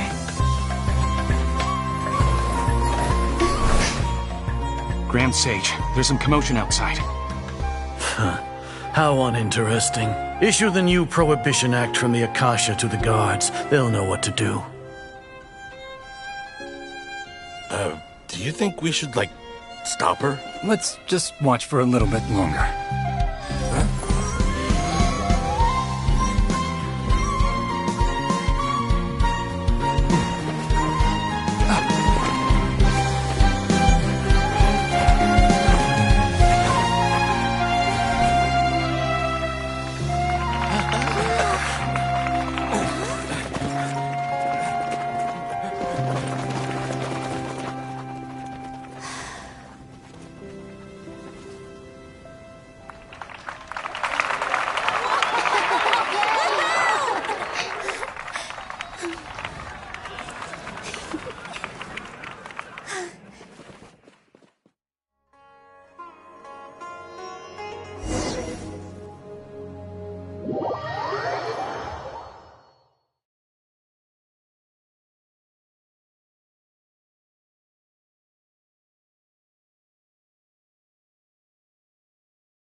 Did you hear that?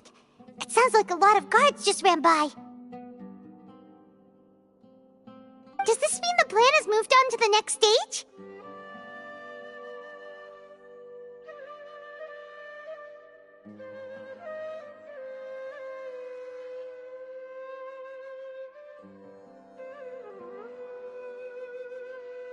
Yep. It's great that everything seems to be going well. Come to think of it, when did Al-Haytham replace the knowledge capsule that was about to be entered into the Akasha?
Oh, so that's when he did it!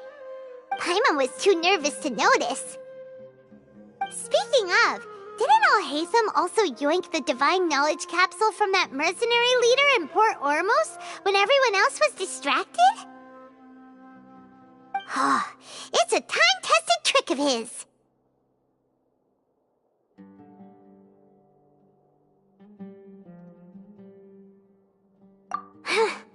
Why are we complimenting him? Yeah, he's smart and all, but he still makes Paimon's blood boil. Let's review our plan for this stage again. It's not like we have anything else to do right now anyway, and it'll help us feel more confident. Paimon remembers that Nilu's task was supposed to go a bit like this. Now that Lesser Lord Kusanali's consciousness has been forcefully sealed, the core figures of the Academia and their guards have started to wear their Akasha terminals again. With the Doctor's technological support, they think they have nothing to fear. How despicable of them to rely on such a person. But this is also our chance. I was originally asked to draft the knowledge capsule for the Artistic Performances Prohibition Act when I was still at the Academia. It should be on the Grand Sage's desk right now, and will be entered into the Akasha during the next Nyargarbaha Day. Are they really going to stop all artistic performances? That's horrible! I'll make an identical knowledge capsule, but this time I'll smuggle some misleading information into it. We only need to find an opportunity to switch the capsules. Once it's been entered into the Akasha on Nyargarbaha Day, if someone were to be seen performing in public, the sages would definitely use that opportunity to announce the ban, and so the misleading information will be disseminated amongst the guards. Sure sounds complicated, but it seems like if everything goes well, we'll be able to get rid of all the guards in the Academia without any effort. That's pretty clever, getting right into their heads. I just have one question. Even if we manage to get the misleading info out to the guards, how can we be sure that they'll believe it? People who are used to relying on the Akasha become less inquisitive, and their ability to distinguish truth from misinformation is significantly reduced. They will view everything the Akasha releases to them as the unequivocal truth. The Akasha will turn humans into machines. I've seen it happen many times. Yikes. Good thing I didn't wear it for long when I was working in Sumeru City. At first, I thought it was a good thing, too. By the way, this plan still requires a performer, right? Do you have someone in mind? Nilu of Zubair Theater. I know her really well. We can trust her. I'm kinda hesitant to ask her to participate in a dangerous plan like this, but we can ask her in person. All right. After the guards in the Academia are gone, Then it'll be time for me and my stowaway brothers to shine.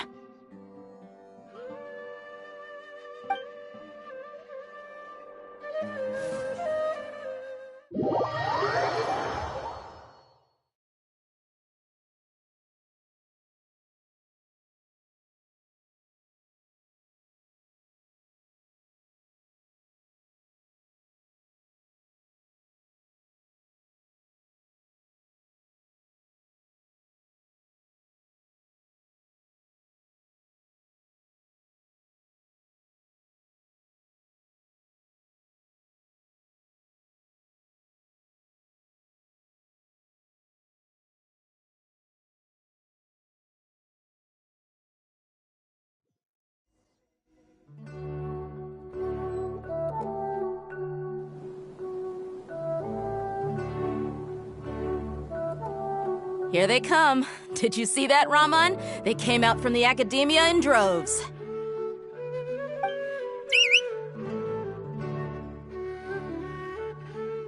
After laying low in the city for so long, this is the moment we've been waiting for. My brothers have already sprung into action. We couldn't do anything to them inside their coop, but outside the Academia, this is our hunting ground. With a lioness like you, the prey sure won't be able to run far. We still need to eliminate the guards as soon as possible. If we give the sages enough time to realize what's happening, the plan's doomed. All they've done is to sit on their cushy salaries and twiddle their thumbs all day while we fought and struggled every day in the desert. The only advantage they might have is their numbers. Speaking of which, most of the guards who report directly to the 6 sages belong to the Corps of 30, but they have a completely different reputation. Following those blasted sages every whim, throwing away all the principles of being a mercenary. As someone in the same profession, I'm obligated to teach them a good lesson today. Indeed, the trap has been set. All we need to do is lead them there. All right, let's each take a road and herd those scattered guards back into one place. Make sure to attract their attention. Isak will be the key. You gave such an important task to that child. Will he be okay? It'll be fine. Isak was so determined to help, so let's put our faith in him.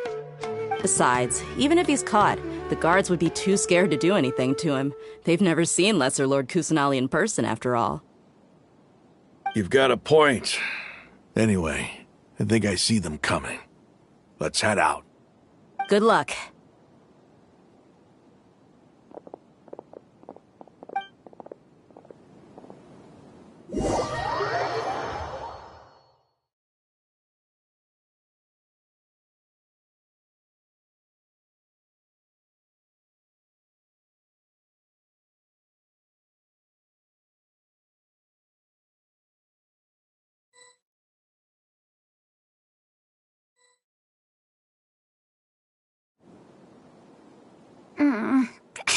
This outfit.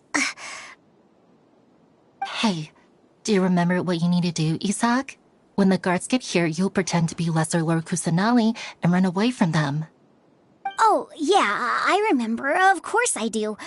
I'm just a little nervous. Relax. Don't think about getting caught. Even if that happens, we won't leave you behind. You only need to think about getting the guards' attention and leading them to the Grand Bazaar. Leave the rest to us. Okay, got it. I'm here to pay back Lesser Lord Kusanali for helping Grandpa. I won't get cold feet. Hey, they're here. I can see the Academia guards. All right, it's time, Isak. Take a deep breath and go. You can do this.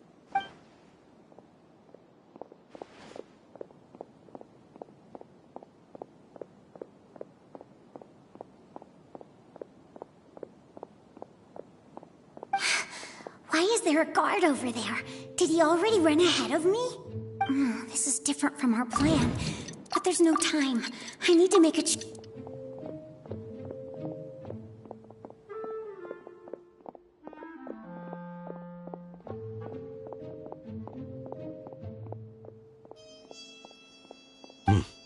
Let's have a look behind the house.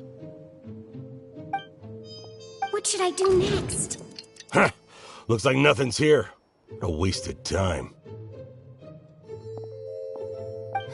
Luckily, he didn't check behind the tree. What should I do next? The guard looks alert. What should I do? Doesn't seem like anything unusual's around here. Looks like the guard finally left. I need to go.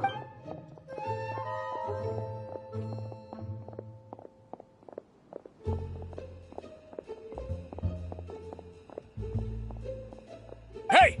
Lesser Lord Kusanali is over there! Stop!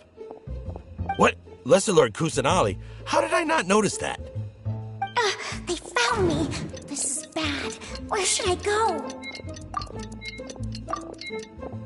The target suspected to be Lesser Lord Kusanali has escaped into the Grand Bazaar. Assemble and arrest her!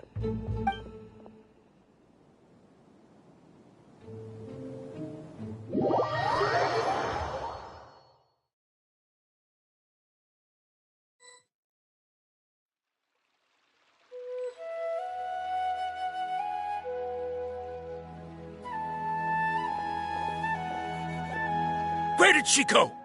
How did she disappear? Did we lose her? Hurry up and find her! Hey, why is your team here? Didn't we say to split up our search? Hurry! Hurry! This place is... Why are you all here? Yeah, isn't it one heck of a coincidence? Everybody's here. What on earth is going on? I suppose that's all of you? Who are you? Did you set us up? What are you planning? Phew, that was rough. I almost got caught. Little brat! So you're not actually Lesser Lord Kusanali. Who exactly are you all? Eremites from the desert? Just some colleagues. Think of this as a business competition, or a personal grudge. After stepping into our traps, stop thinking of yourselves as hunters. Behave like the prey you are.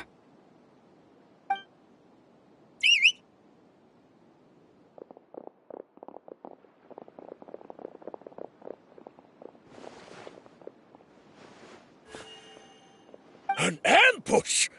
How's that possible? This is Sumeru City, but mercenaries from the desert somehow ambushed us! You've spent all your time hiding away in the academia. This place has long since become our hunting ground. Brace yourselves!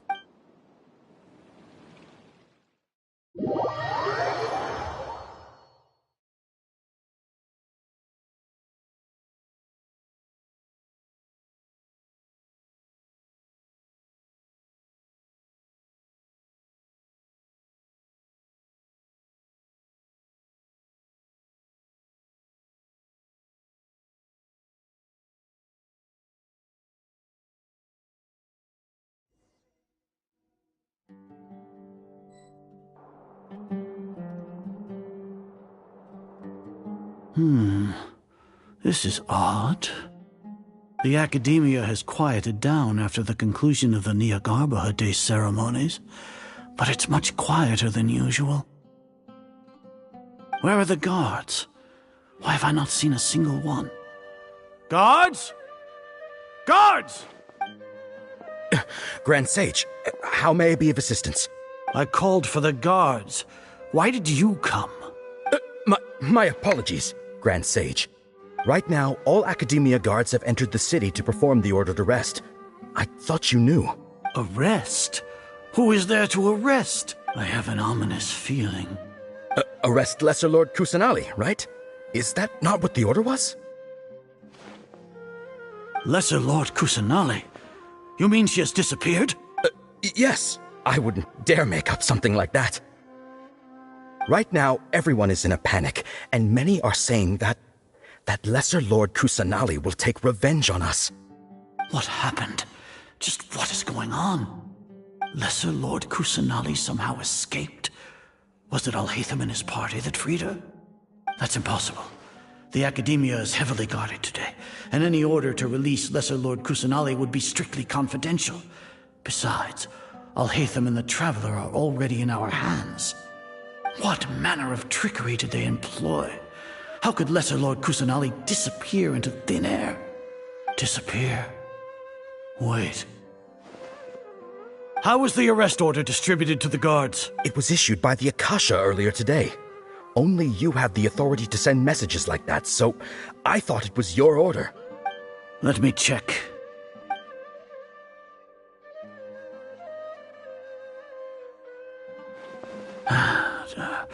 Here. Lesser Lord Kusanali has escaped from the sanctuary of Suristhana. Go to the city and arrest the escapee immediately. The Akasha indeed contains this information, and it clearly appeared in my mind. How did they bypass my permissions to issue this kind of message? Was it the report about the Traveler that Alhaitham submitted? No. I specifically checked that knowledge capsule before entering it into the Akasha. Could that have been a red herring? Well, even if I figure it out now, it won't make any difference.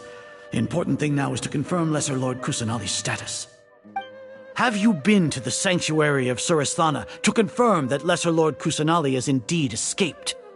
Confirm? No, I haven't. It may be a bit offensive to say this, but, Grand Sage, what you're saying doesn't make any sense. How can the information in the Akasha be inaccurate? What the Akasha decrees is fact. That is common knowledge to all of us.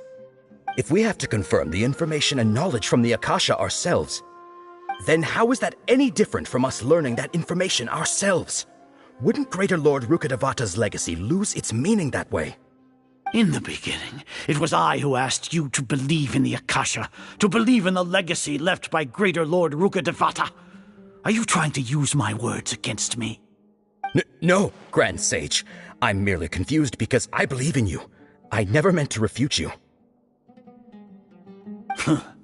Stay here and see if there are any suspicious people around. I'll go to the sanctuary of Suristhana on my own. Yes, Grand Sage.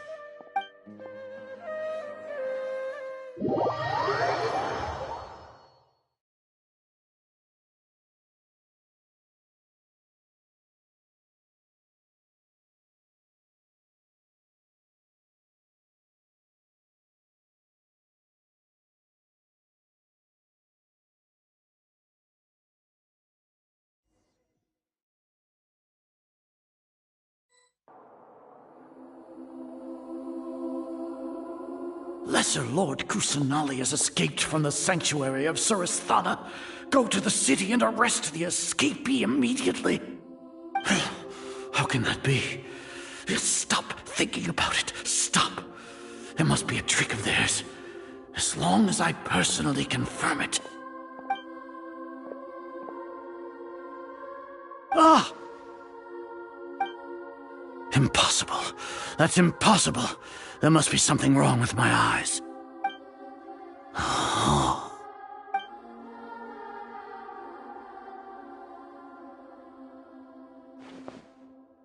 What a comical sight is are. Once the Akasha has put certain thoughts into your head, even the Grand Sage can no longer see what's right in front of him. You all can only see the world in your mind, the one you think you know. And precisely because of this, you disregarded Lesser Lord Kusanali's existence. She has been a wise and worthy Archon. Sino, have you been waiting for a chance like this? The Akasha predicted that you would return to the Academia to confront me, but I didn't expect it to turn out like this. I was careless. No, you were blinded. Your faults stem from your reliance on the Akasha. You're still the same as always. I truly did not expect a proud person like you to cooperate with Alhaitham and the Traveler. People change, Azar. Admit it. The Akasha can't predict my actions anymore. Then tell me, what have you found during your investigation? You want to buy time? This is the sanctuary of Suristhana. Under your own regulations, even Academia staff are forbidden to come here. No one will come to save you. As for the investigation, I've at least confirmed that you are guilty of insurgency against the Archon. A serious crime. So what? Did you do all of this so I would plead guilty in front of you, General Mahamatra? No. I want you to plead guilty in front of the Archon herself. You once said that I had no standing to judge you. So now, how about judgment in the name of a god?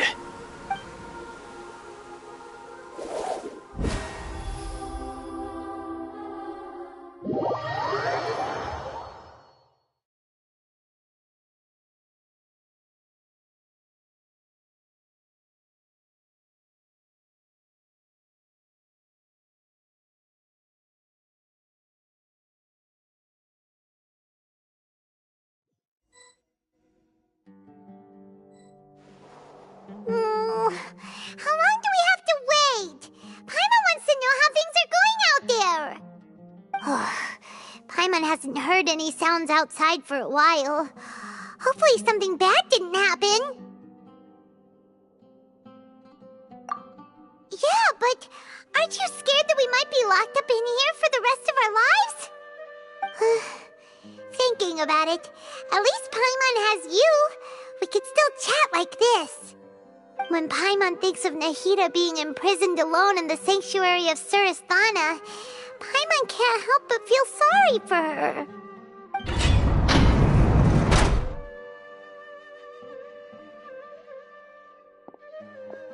Here comes your savior. Dia! Paimon just knew you would come to rescue us! You two really owe me some big thanks.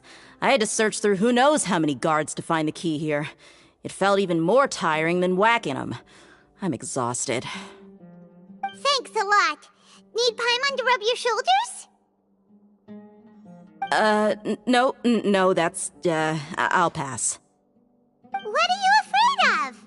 Oh, are you ticklish? Now isn't the time to talk about being ticklish.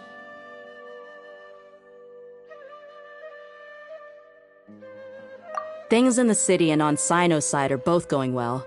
The guards that stormed out of the Academia are all taken care of. The Corps of 30 is in charge of the city's defenses, but we already talked to Asfand. They've been fed up with the sages bossing them around. As long as it doesn't break their employment contracts, they'll turn a blind eye. That's probably because you've been super great friends with them for a long time. So, how's Sino doing? The Grand Sage is in his custody. Even I know how terrible it is to fall into Sino's hands, so he probably does too.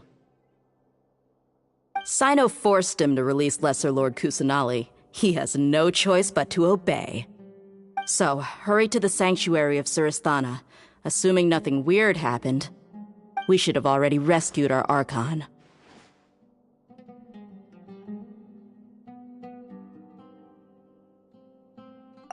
Honestly, I didn't expect our ragtag bunch to do this well. We just came together last minute to save the Archon, you know? Alright, you two better go. I still have to clean up some messes in the city. See you around.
It's nice to meet you. This is the first time we've met in real life. Before, we've only met in dreams, consciousness, or when I was in someone else's body. Thank you so much for coming to rescue me, but I also need to apologize. During this time, I did some self-reflection. My sense of inferiority and yielding to the academia led to all of this, and created so much trouble for you all. Exactly! We're here because you're a good Archon and one of our friends! Thanks, you too. Amazing. So this is how it feels to walk out of that cage with my own body. It's like I just had an endlessly long dream. I can't even tell if I just woke up or was only now born into this world. My concept of self has become so clear. But now doesn't seem to be the time to indulge in this feeling. This is really embarrassing. You all just rescued an Archon, and now she needs your help to save her country, and even the entire world. It's okay. With you here, Paimon's sure that everything will work out. There's one more thing. What is it? For all the things the Academia did to me, and for all the folly it committed in the name of wisdom, as their Archon, I will make them pay. Ah! Wow! That's the spirit! You're finally standing up for yourself and not letting people walk all over you! I understand now. To be a better Archon, I first need to better myself. If you haven't even figured out how to be a caterpillar, how can you be a butterfly? Yes, true. That reminds me. I wonder how far along the Academia is with their god creation plan. We need to hurry and prevent the birth of that false god. I need to make some preparations. Since I'm now free, I can establish a direct link to the Akasha and control it. First things first, I need to remove the restrictions that the doctor put on me in the Akasha. After that, I'll make some adjustments and revoke the sage's permissions. The Akasha will then be like how it originally was, only operable by the Archon. After all, the Academia betrayed Greater Lord Rukkhadevata's trust. This might take some time. In the meantime, you should also work on your own preparation. If we don't stop the god creation plan in time, we'll be in for a tough fight.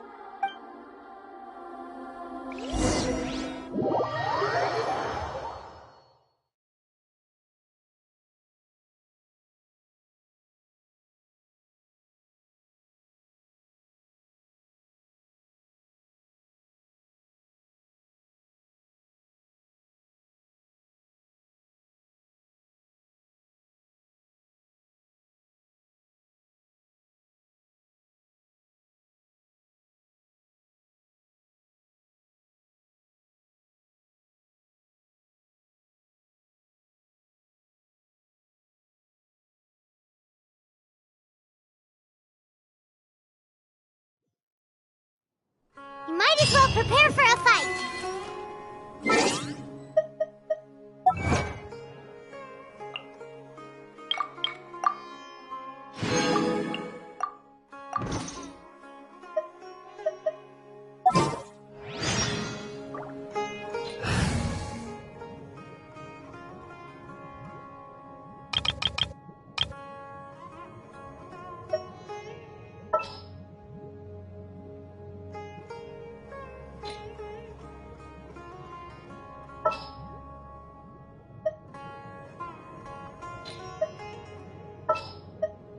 A walk would be nice.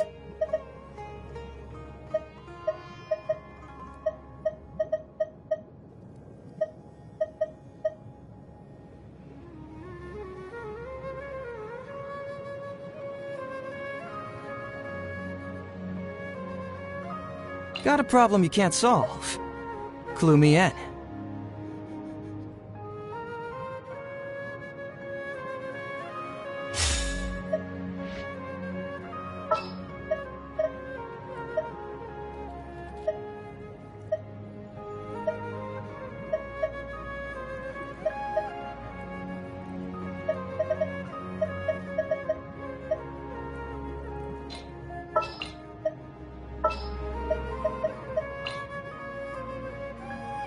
This is destiny.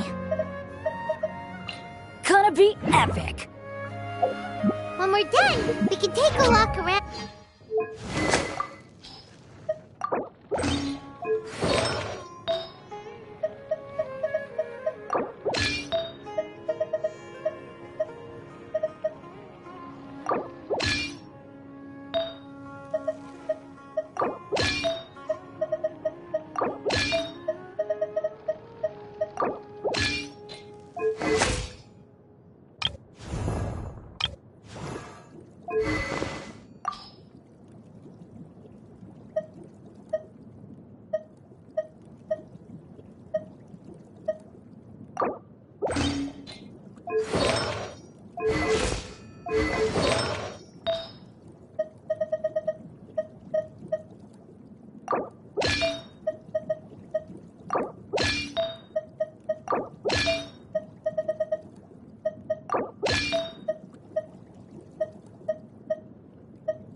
How's it going, Nahida?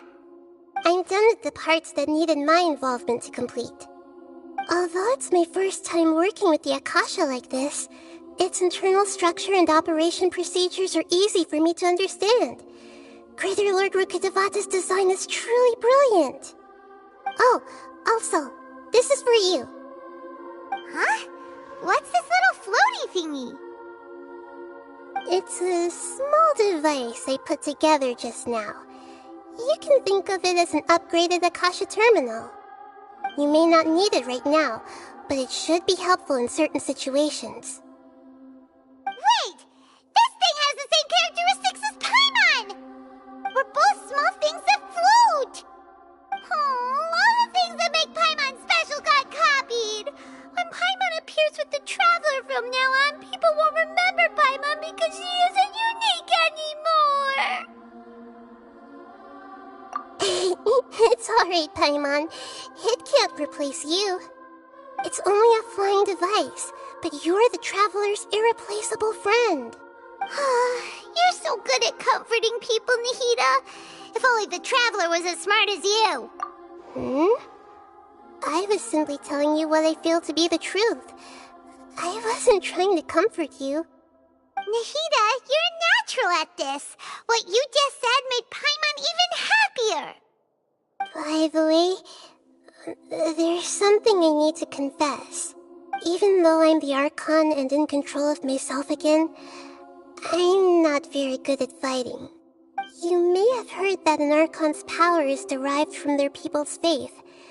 However, I'm not as well loved as Greater Lord Rukkhadevata. If we get into a situation where combat is our only option, I'll have to count on you, and I'll do my best to provide support. I'm glad I can rely on you. So the God of Wisdom isn't good at fighting? That actually sounds about right. I've located where the false god is. Time is of the essence, so let's skip to it.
The sages wanted to realize their god creation plan without being discovered. The safest and most convenient way would be to build within the academia itself. That's true. They were already hiding one god, so why not two? Judging from the structure here, the project is a huge undertaking. The sages really saw the god creation plan as their ultimate goal. But this place doesn't look like it could have been constructed by the academia alone. The Fatui under the Doctor sure didn't hold back. They provided a lot of technological support. Yeah, or else they wouldn't have been that generous. Is that it, though? I've always felt that this Doctor is different from the academia sages. He doesn't seem to share their sense of urgency. Instead of being interested in the end product, it's like he's enjoying the experimental process. The Fatui Harbingers are all such weirdos. So, the Doctor being weird is actually normal.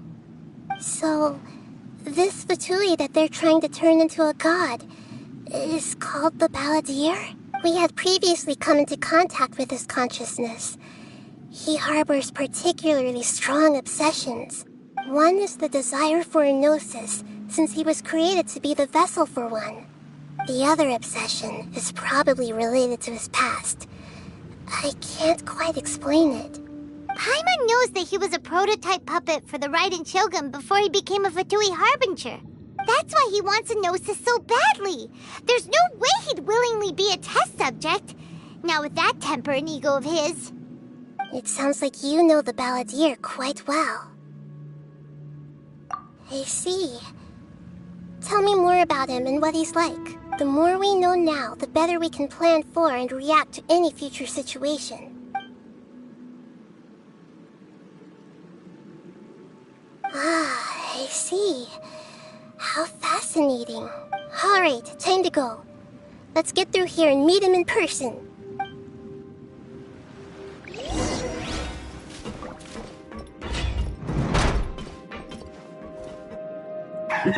Work time! No time to work!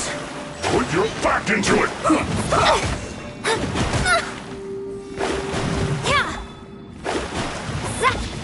Get out of my way! Enshroud! I fulfill my duty! It isn't time for a break yet! Off we go! Take cover! This should Adventure be fun! time!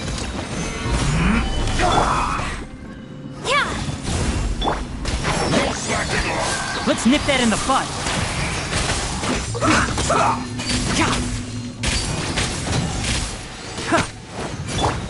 I'm going in! Fate is upon you. Let's end this quick! Order guide you! Can't see?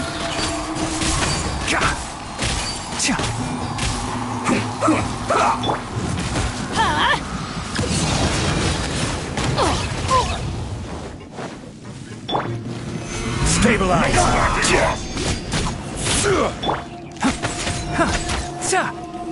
Enshroud! Waste time! Keep up!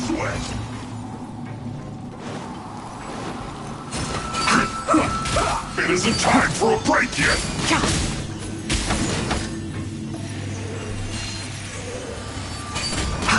This should be fun! Quasing this quickly! No slacking off! That's gonna hurt in the morning.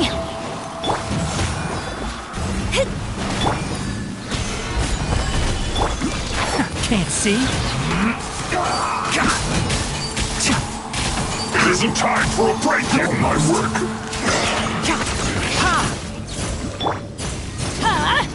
Out of the way!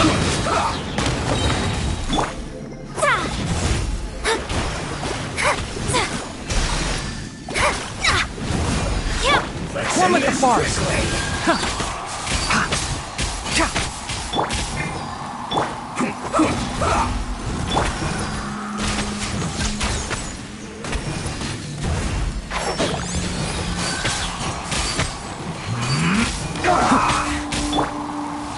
Get out of here!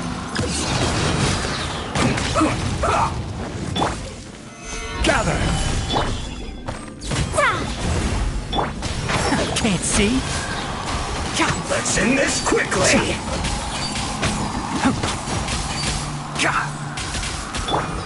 Get out of here! Out of the way!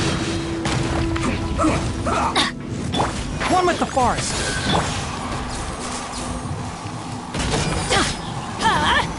Out of the way!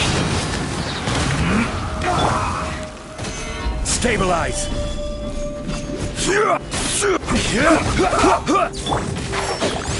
I slipped up. I guess this is it.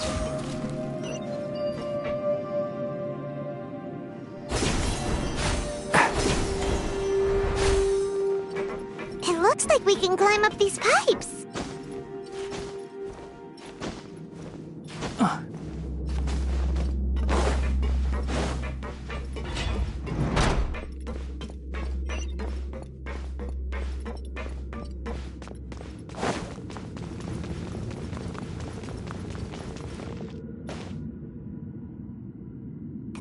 On the ground seems all messed up. Let's go around and see if there's a way to fix it.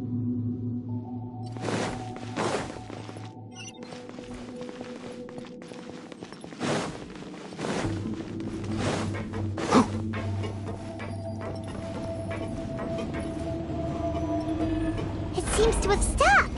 Let's continue.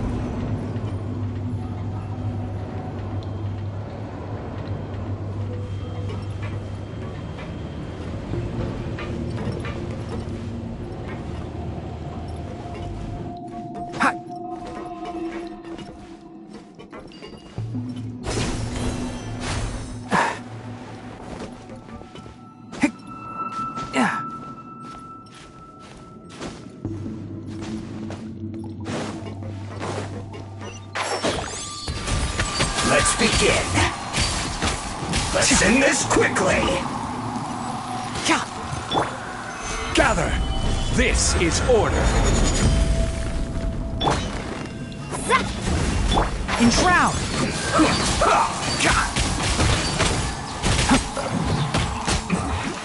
This isn't good.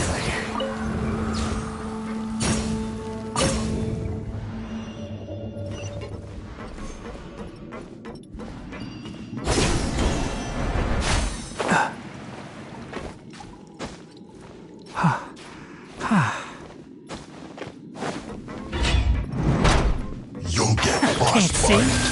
frozen. Crisp. Get out of here!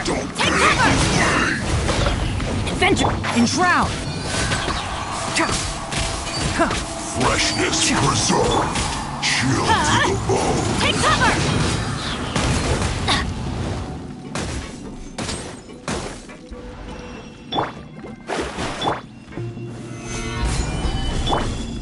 Get out of here! Out of the way! One with the forest!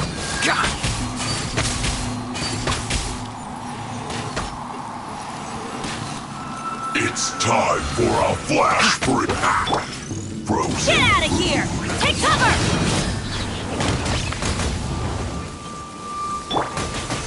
Solidify! Let's light it up! Oh no! Keep up! Can't see?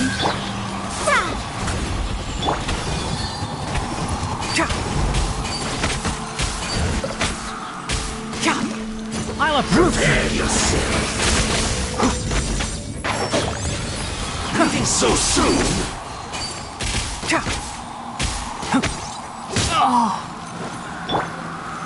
Stabilize!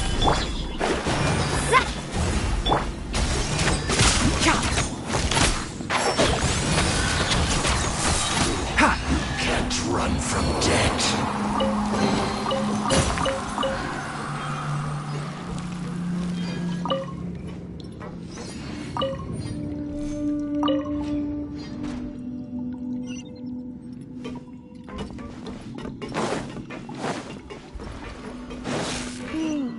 The cart is stuck. Maybe there's something wrong with the tracks. Let's try adjusting the direction of the device to clear the tracks.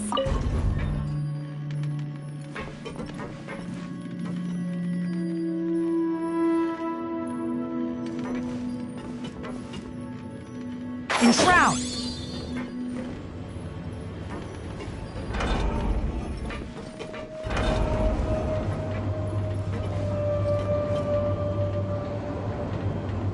One with the forest!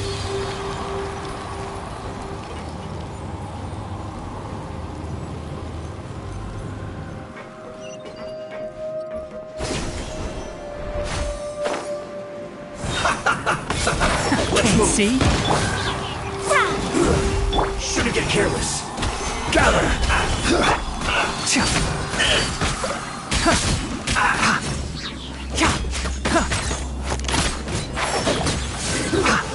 Fortunate fault!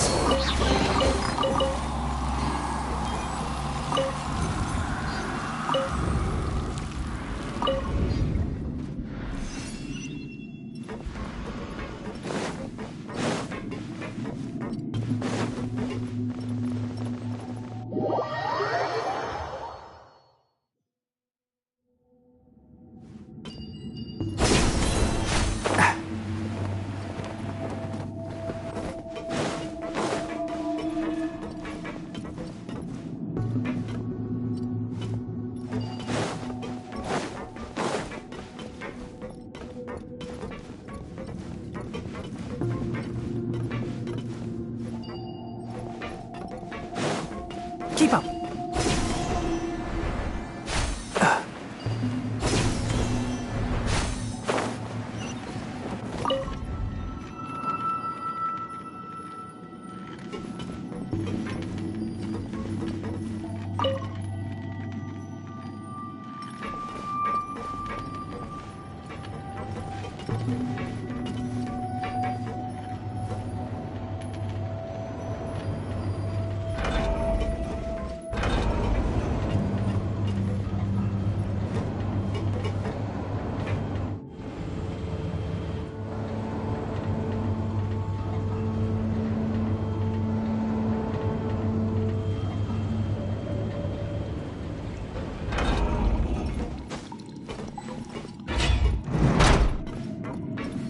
One with the forest! No more words. Stabilize! Use this first. Get out of here! Out of the way!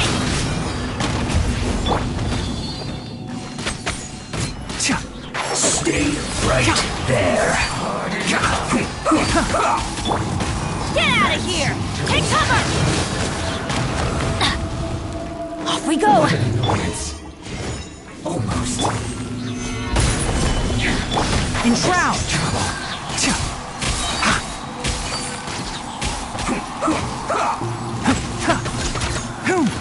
Let's nip that in the bud. Use this first. Can't see. Let's end this quickly. Solidify!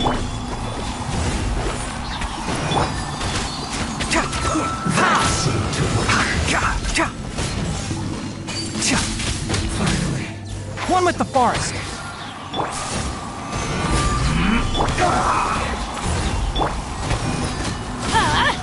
Take cover!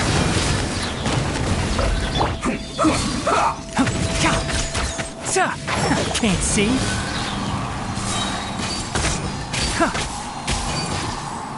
Let's end this quickly. Gather. Enshroud! Get out of here! Take cover!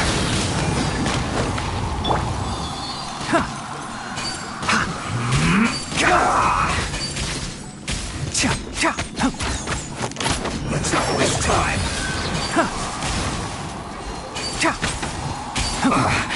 I guess this is it. Well met. You can't run. Can't see. Well, Stabilize!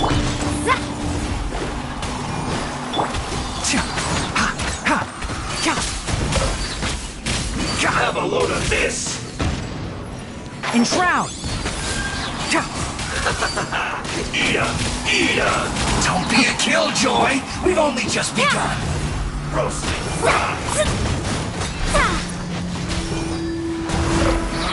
You can't run! Well, one with the forest! This one! Killjoy! We've only just begun! Went too far. Unfortunate fault! Can't see?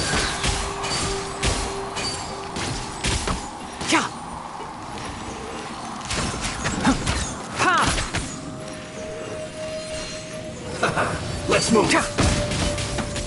Enshroud!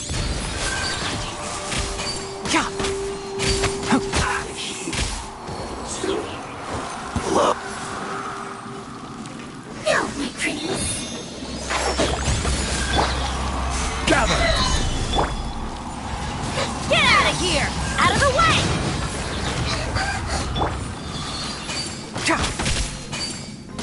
Want to get a little closer? Come see me. Can't see? One after another. Stabilize! Getting a little cold.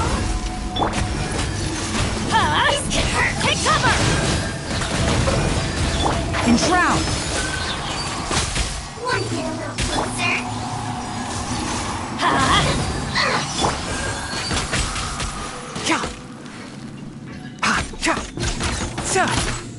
Can't see?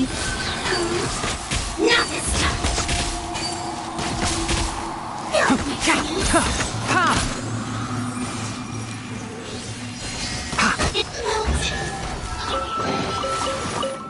Keep up!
Looking at its operational status, we must prepare for the worst. The god they wanted to create is likely close to completion or already completed. Oh no! What should we do? Paimon can't imagine how hard it would be to fight against the Fatui Harbinger with a Gnosis. Are you nervous, Paimon? If you really want to know, of course Paimon's nervous. Aren't you too, Nahida? Yes, I am. This is probably the first time I faced with a calamity of this degree since my birth. I feel not just nervous, but curious as well. Curious? Curious about what? Curious about our fate. To me, everything we perceive in this world, everything we learn, and everything that happens to us is considered knowledge.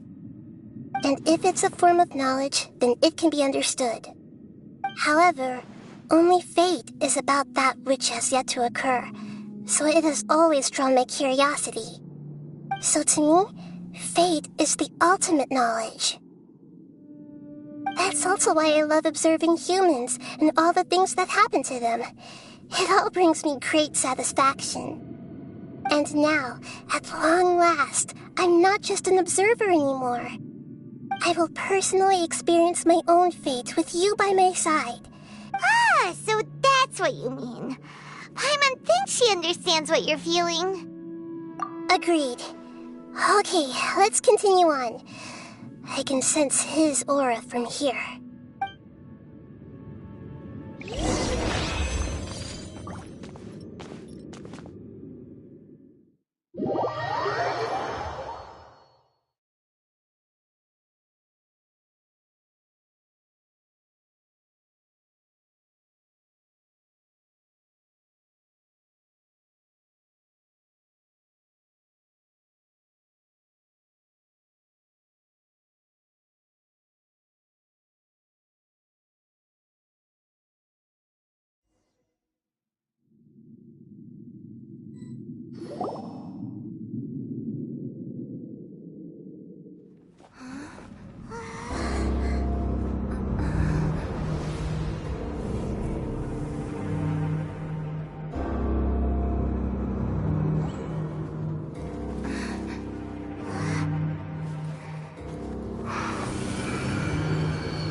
Who would have thought the world would be so eager for my birth? I remember you, Booer, the god of wisdom, and standing beside you, the traveler. Is he all-knowing and powerful now like Greater Lord Rukkhadevata? No, I can't feel the same kind of divinity I felt from the Greater Lord. It seems that the sages didn't get the chance to infuse the divine knowledge capsules into him. But even still, he has undoubtedly become a true god now. So we're too late? The Balladeer has already become a god? The Balladeer. A long bygone title. When my spirit ascended to divinity, I felt as if I had existed for the same number of epochs as heaven and earth. Looking back, the existence of what once called itself Kunikazushi appears infinitely small and ugly.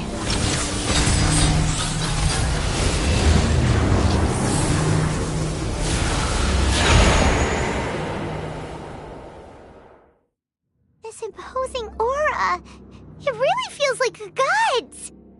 A body that capitalizes on the Balladeer's original construction as a mechanical puppet, with the Gnosis serving as a constant power supply. How much effort and resources did the sages put into this? From a purely technological perspective, it's a commendable achievement indeed. It's no exaggeration to say, this is the culmination of human wisdom. You sure are something! Dishing out compliments at a time like this? But I don't think he's reached the spiritual height of a god. Strife is engraved upon every god and every gnosis brought forth into this world. Can you feel it? The exhilaration of such power, and the thrill of anticipation for our contention. Nahida wouldn't feel the same things as you! Do you not realize that you are interrupting a conversation between gods? Lowly creature, know your place!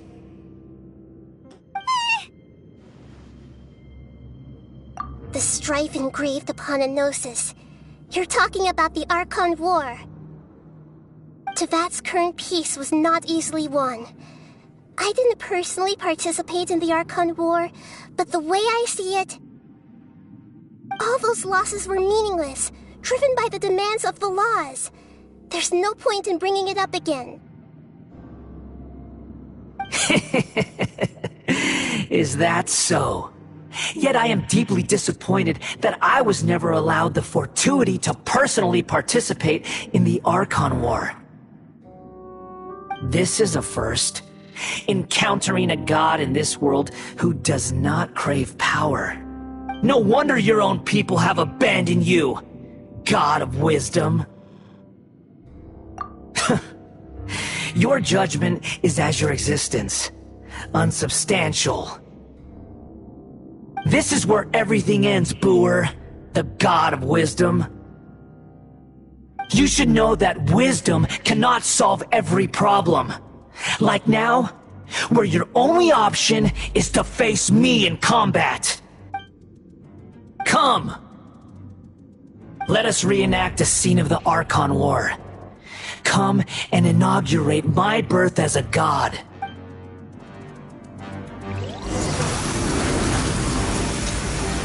Perish!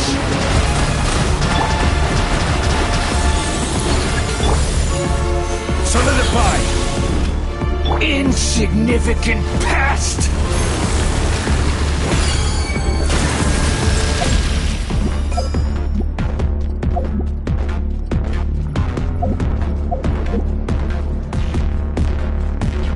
Feeble human!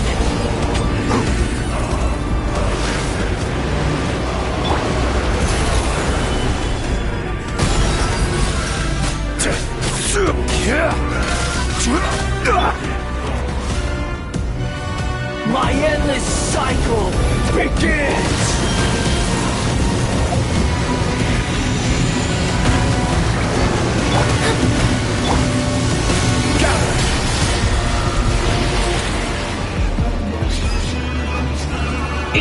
Insignificant pest!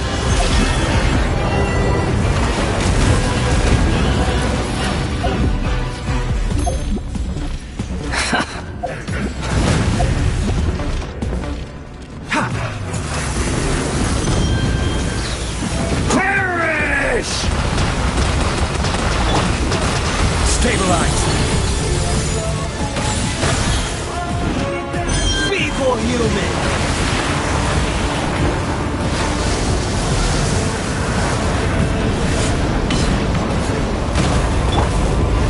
Keep up!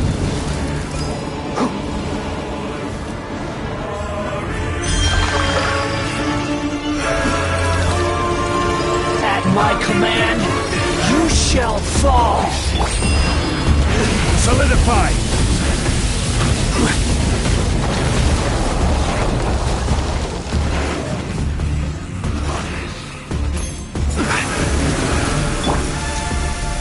Perish!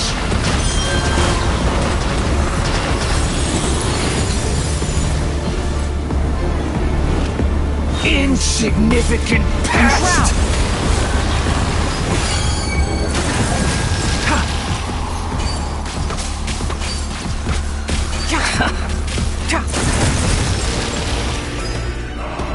Feeble human!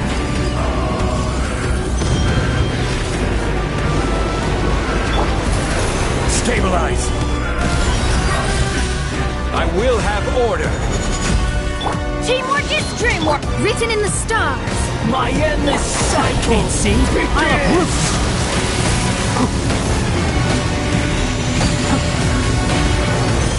One thing after another!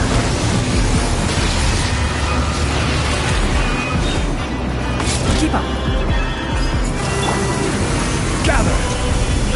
Perish!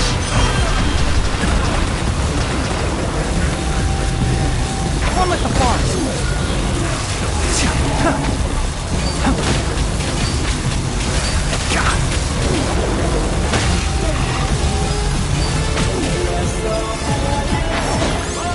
Oh, what a drag! Stabilize! Perish!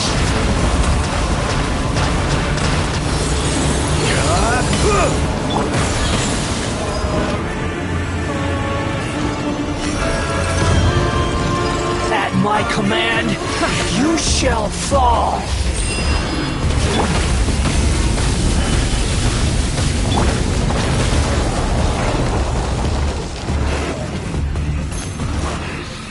Enshroud! Let's nip that in the bud! Keep up!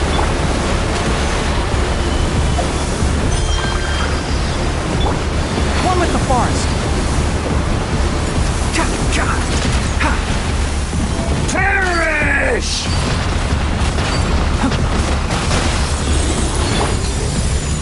Solidify! Feeble human!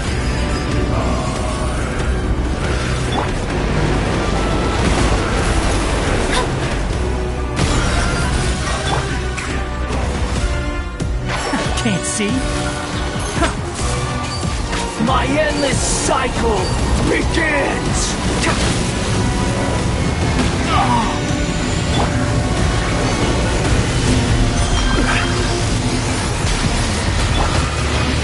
Enshroud! Insignificant pest! I'll uproot you!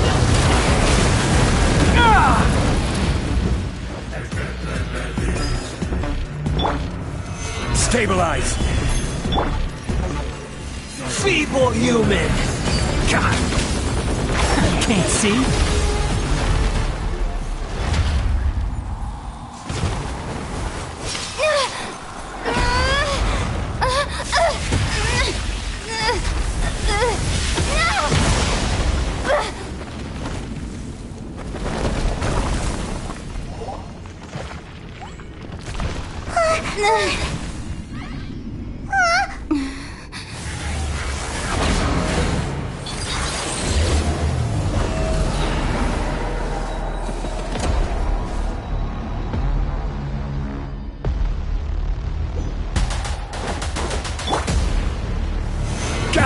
Tremble!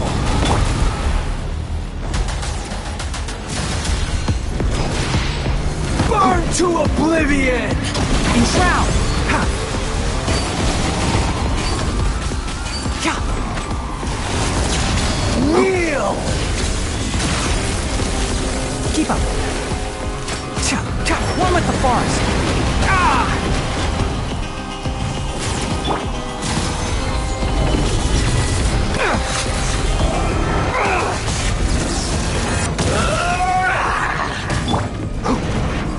Enshroud! You filth! Keep up!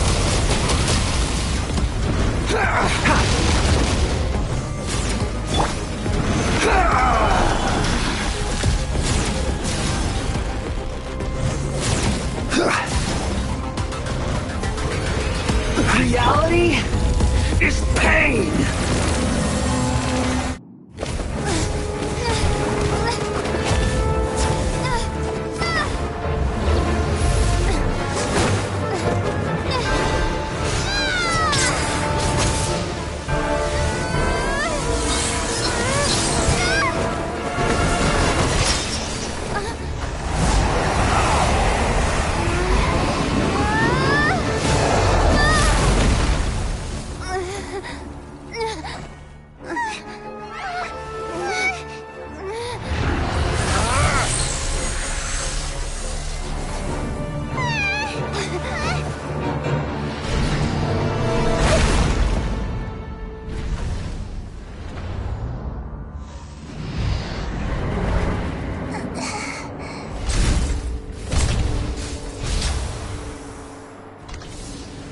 This is supposed to be a battle between gods, yet you choose to hide behind a mortal.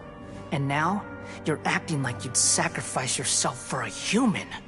Are you having fun proving a false sense of heroism to yourself, Boor?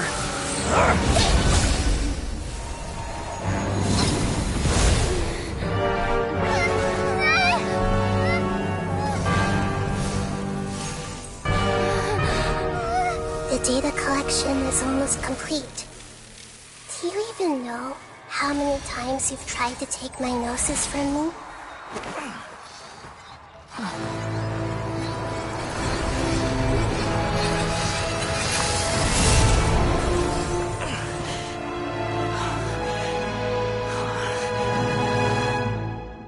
We just concluded the 168th loop.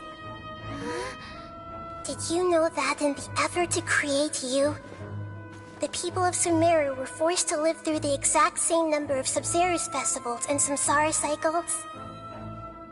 The power of dreams. When did you use it on me?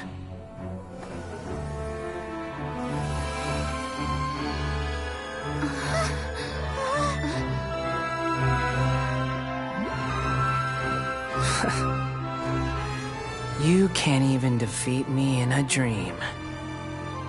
What do you hope to achieve with this little trick? Come, Traveler. Just like before. Allow me to awaken the memories in your dreams. All that battle experience! It's more than that. Compile everyone's wisdom in the name of the Archon. That is the original function of the Akasha. I've sent everything that happened just now to the people of Sumeru in the form of knowledge.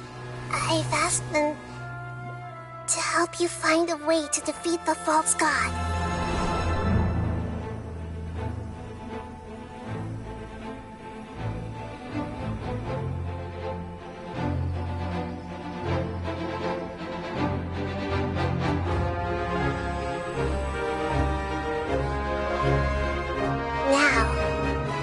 Sumeru's wisdom is at your disposal.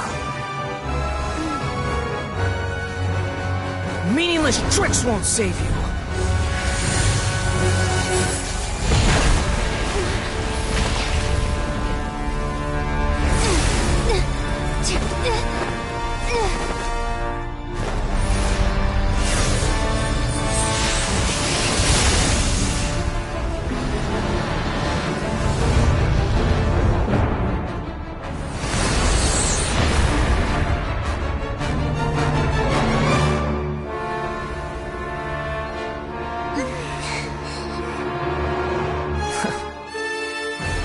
you done with your tricks? Can I finally take this as a real battle between gods? I'll leave this to you. The first sage of Boor.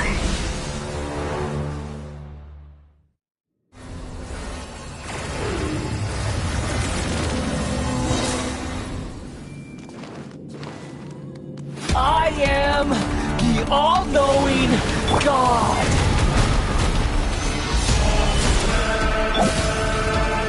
Make yourselves at home! Burn to oblivion!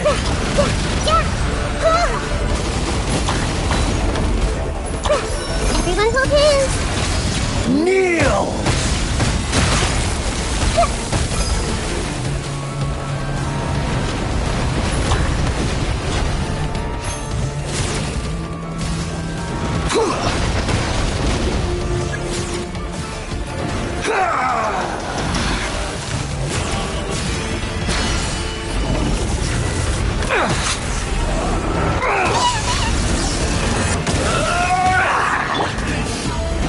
Solidify!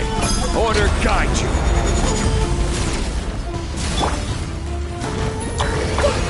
Reality is pain! Stabilize!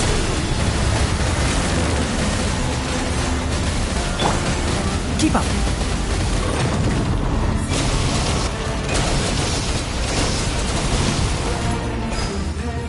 Good riddance, cruel world!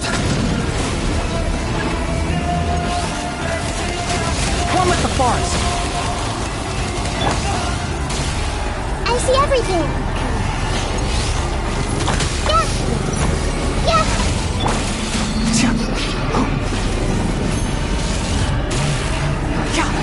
Enshroud!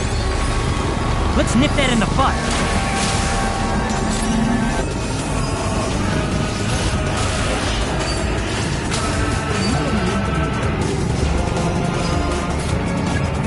Keep up.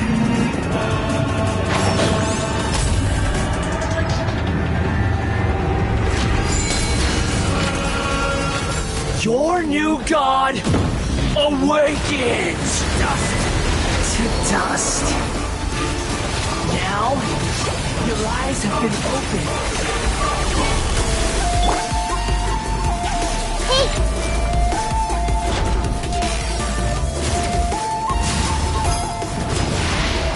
Burn to oblivion! Solidify!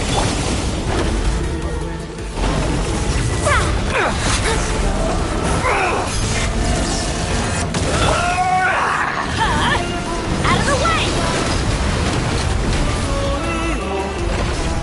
You filth! Off we go! Adventure time! Kneel!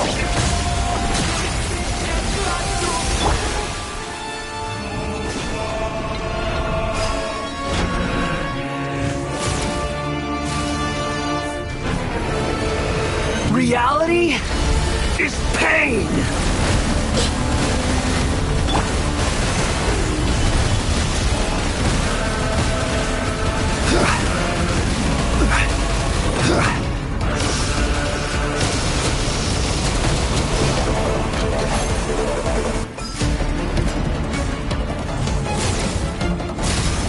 Gather! Burn to oblivion! Take cover! Off we go! I see everything! Kneel!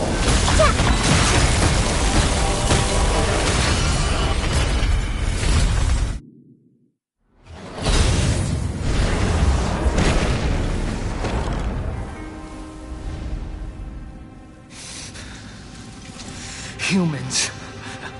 Filthy humans.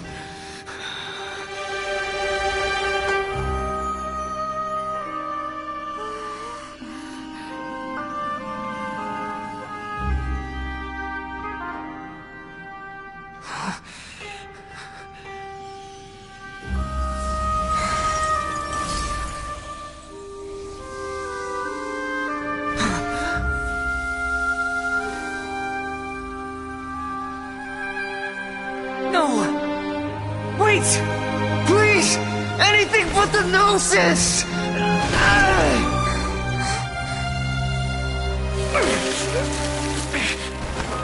That's mine! Don't even try! I'll never go back!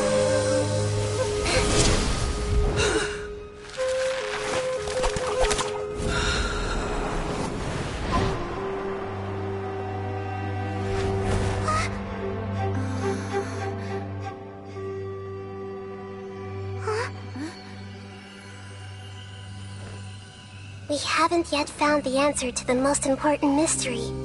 Irminsul is still waiting to be saved. With the power of another Gnosis, we may now finally understand the last memory of Greater Lord Rukkhadevata.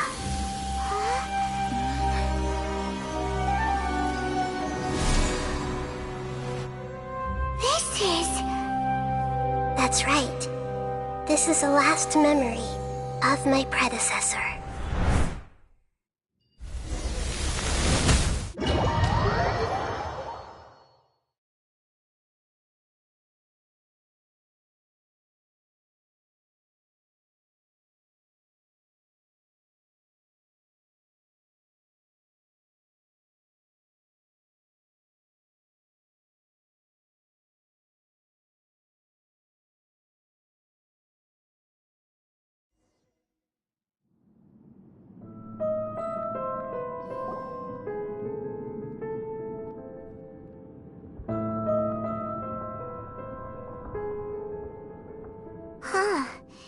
This sure seems very different from what Paimon imagined.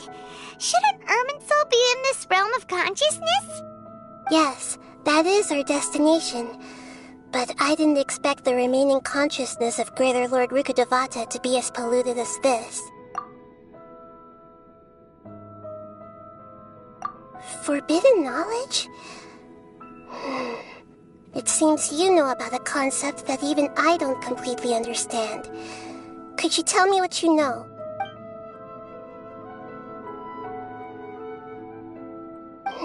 Your inference seems logical enough. Forbidden knowledge once polluted the desert thousands of years ago, but was successfully repelled thanks to King Deshret's self-sacrifice, and Greater Lord Rukkhadevata nearly exhausting her power. Then, a second instance of forbidden knowledge pollution occurred during the Conria Cataclysm 500 years ago. But I'm afraid it is much more serious. Remaining consciousness of Greater Lord Rukkhadevata, and it's also been affected by forbidden knowledge pollution. Then, does that mean, in order to save us, Greater Lord Rukkhadevata? Yes. It's very possible that she sacrificed her life in the fight against forbidden knowledge. She didn't completely eradicate forbidden knowledge, but if it weren't for her actions, the pollution would have been far more rampant over these past 500 years. The way that everyone, including me, has forgotten everything about forbidden knowledge may very well be due to her restoration of Irminsul. Aww. Do you feel sad, Nahida? I'm just sharing her pain. The pollution of her consciousness here is severe. There is madness, chaos, and pain all around us. Did she fight to resist the forbidden knowledge pollution in such terrible conditions, all the way up to her last breath? She even used her last remnant of lucid consciousness to leave... Yes, her words were distorted by forbidden knowledge, so that's all we could hear. But now, we have a chance to find the answer to this mystery. We can cross the polluted consciousness until we found the right path to meet with her lucid consciousness. And then, we'll let Greater Lord Rukkhadevata tell us the truth in person. Each of us need to be mindful of the state of our own consciousness while we are here. Even with the Gnosis' protection, we must always keep a clear mind. Otherwise, we could go mad at any moment. That's so scary. Don't worry. It should be easy enough for you to keep that mind of yours clear, Paimon. Let's go.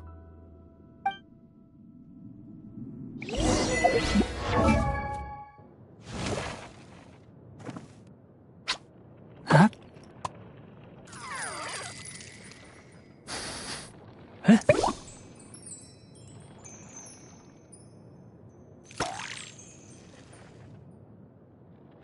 Huh?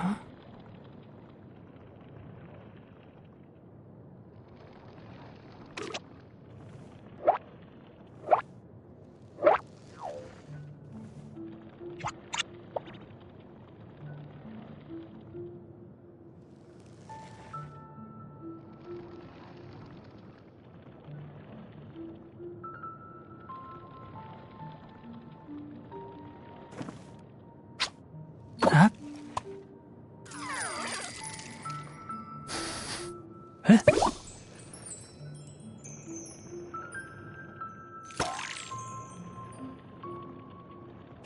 Huh?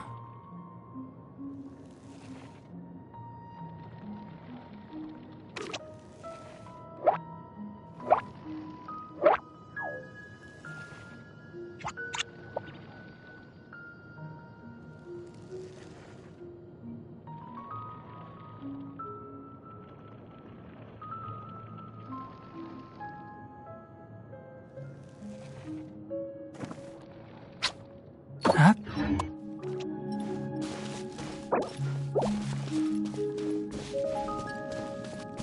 Are we in the air?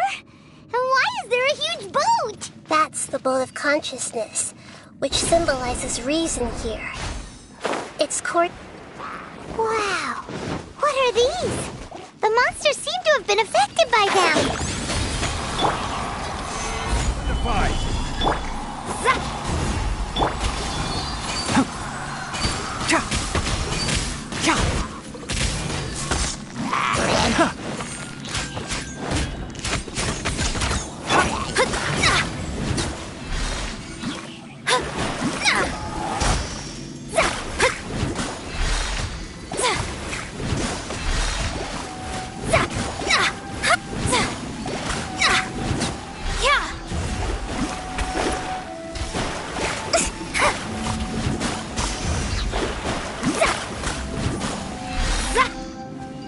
Enshroud!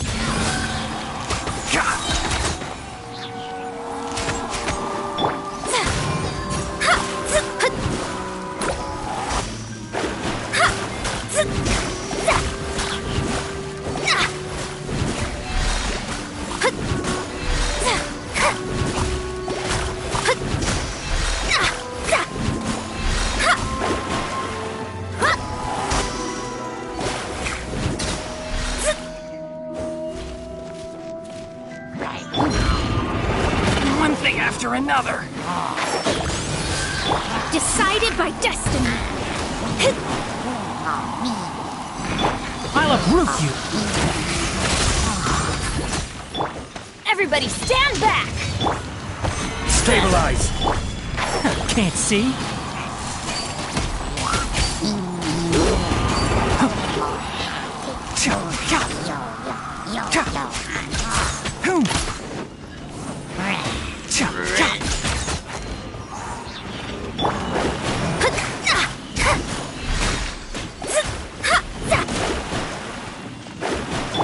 Enshroud! Solidify!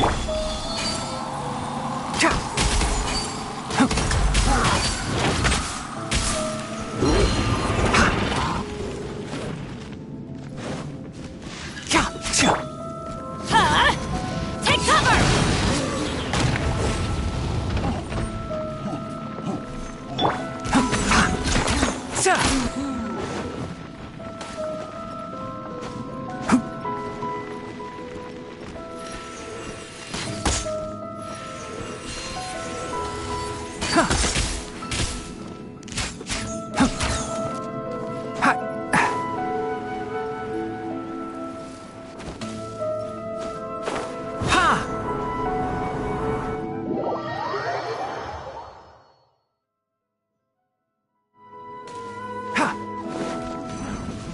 Keep up! Who do you think you are?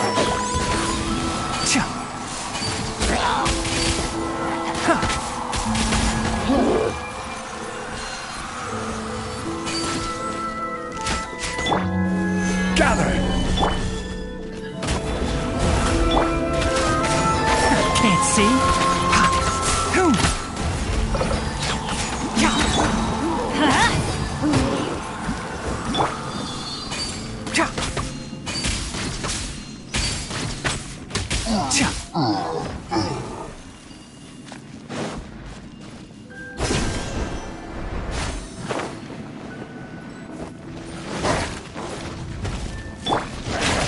Stabilize! Let's nip that in the bud.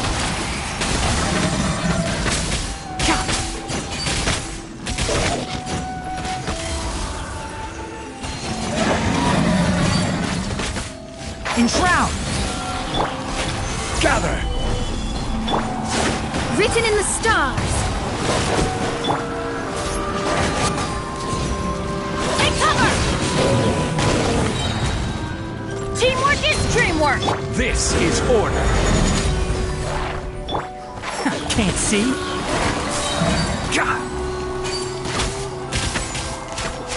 I'll uproot you!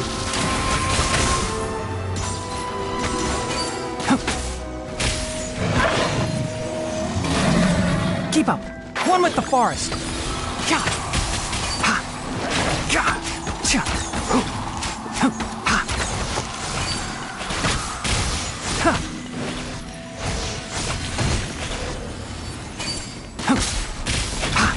Enshroud!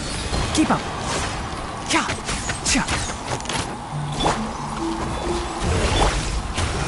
Solidify!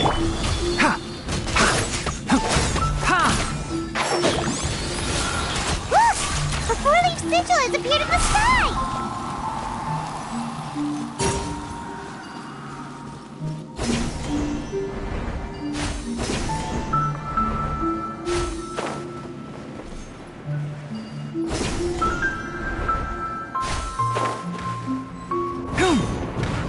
Keep up!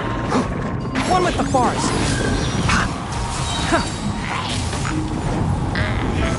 I hear everything!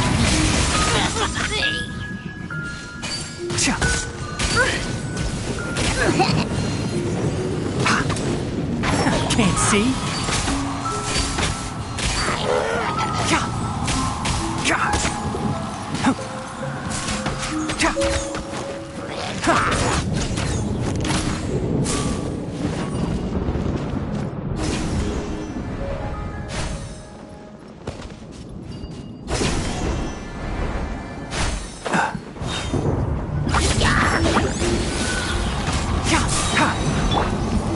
Stabilize! Decided by destiny! Let's nip that in the bud!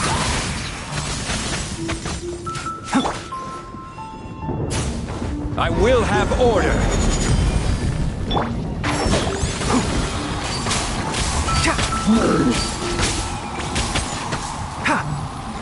Everybody stand back! Keep up!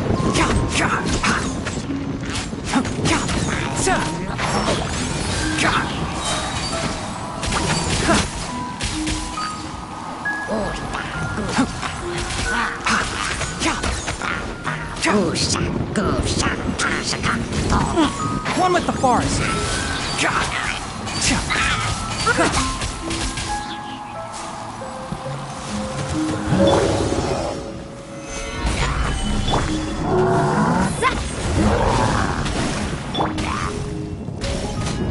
Get out of here!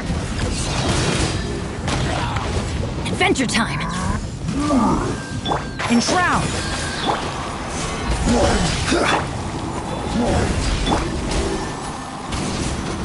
Out of the way! I'm going in! Written in the stars! One with the forest! I'll uproot you!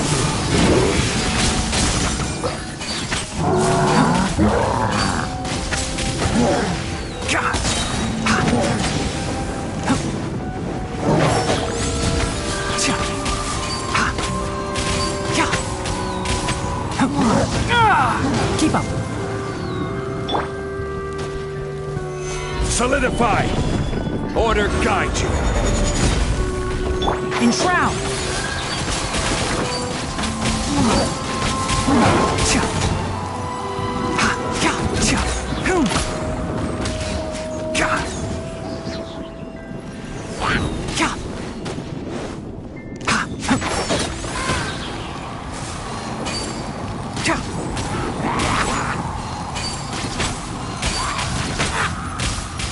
To control the boat of consciousness, we need to find the helm first.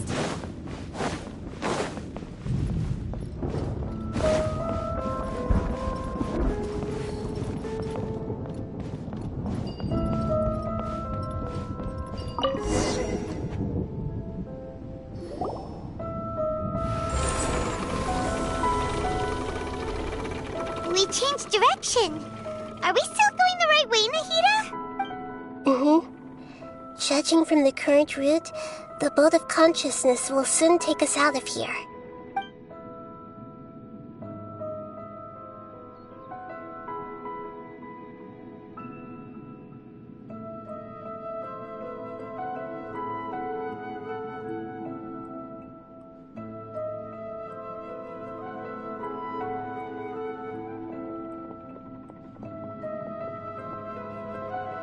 We'll be arriving at our destination soon.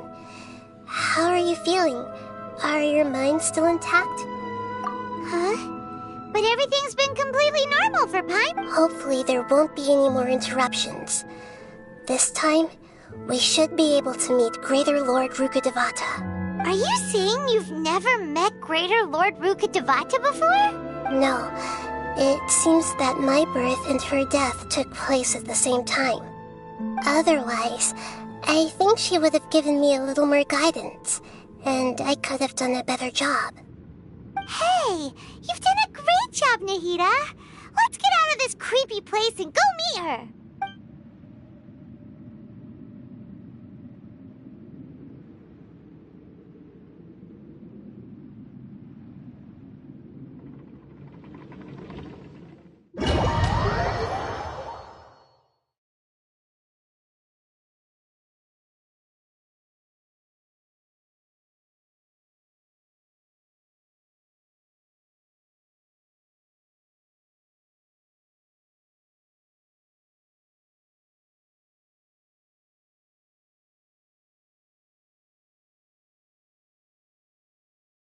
So, is this the place you were talking about? The base of Irminsul?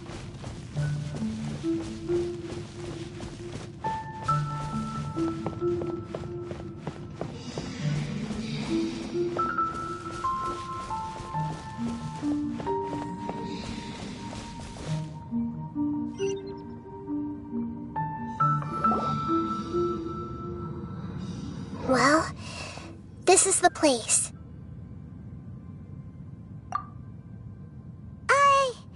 We're here to find Greater Lord Rukkhadevata, right? But the one standing over there is... Is that... me? She looks exactly like me. Are you Greater Lord Rukkhadevata? Yes, that's me. Are you surprised by my appearance? Irminsul and the surrounding lands have been reproduced here as they were years ago. But this is just a realm of consciousness. We are manifestations of the same nature.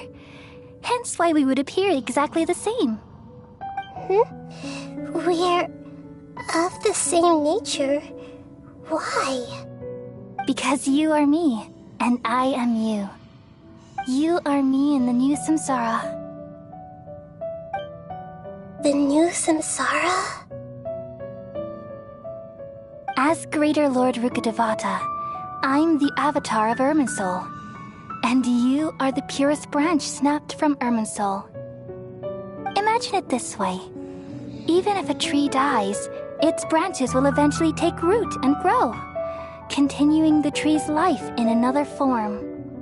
I'm merely the remaining consciousness of Greater Lord Rukkhadevata. The real me has presumably died a long time ago.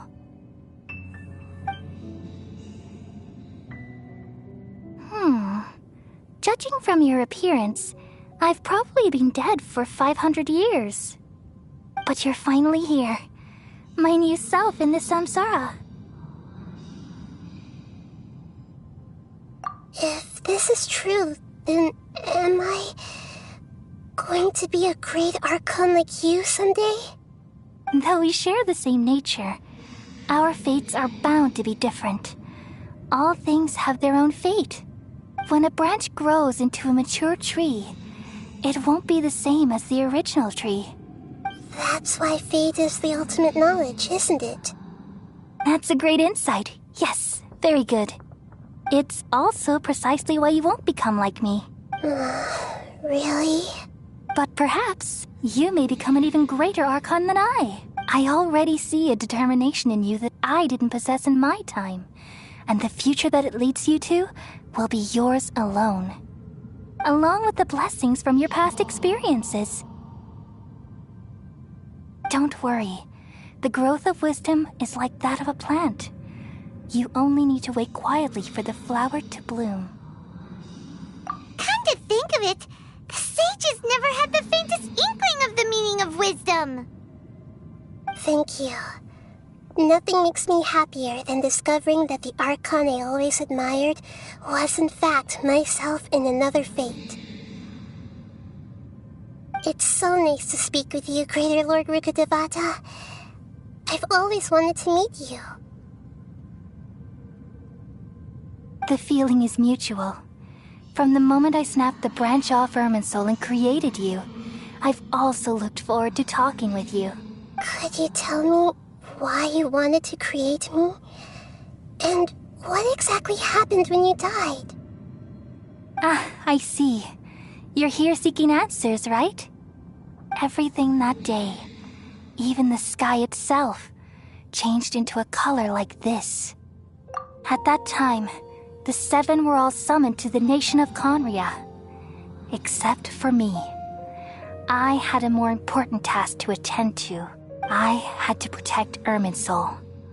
The disaster occurred together with the pollution of forbidden knowledge. At that very moment, with my consciousness connected to Irminsul, I sensed something was wrong. The pain started to torment my mind. By the time I reached Irminsul, it was already displaying signs of corruption. Had I not repelled the pollution of forbidden knowledge with King Deshret thousands of years ago, I might have felt even more hopeless and lost. So what exactly is forbidden knowledge? It's a kind of knowledge that doesn't belong to this world, and a form of truth that can't be understood. It came from the very bottom of the abyss. Even I could never understand it.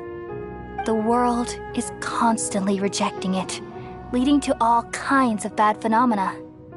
If we allow forbidden knowledge to pollute Irminsul, I'm afraid the entirety of Teyvat could fall apart.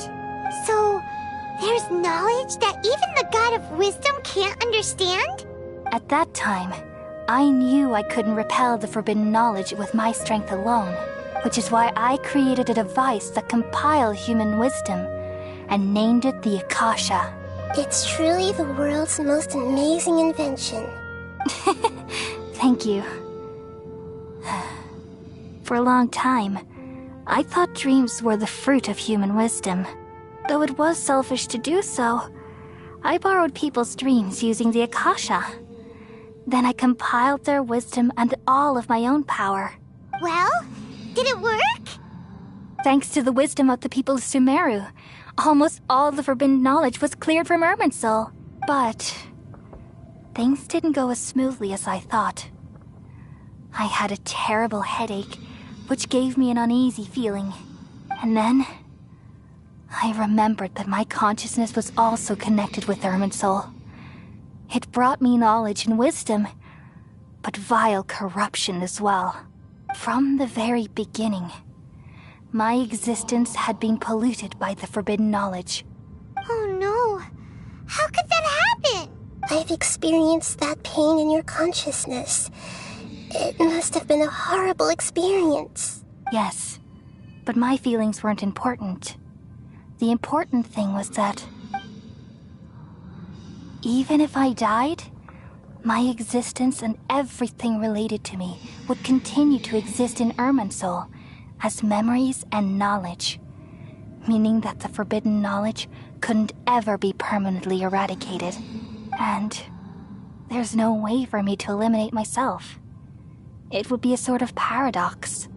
So, I took the purest branch of Irminsul as my incarnation in the next samsara, and left a trail of clues, all in hopes that you would come here and remove me and my pollution from Irminsul forever.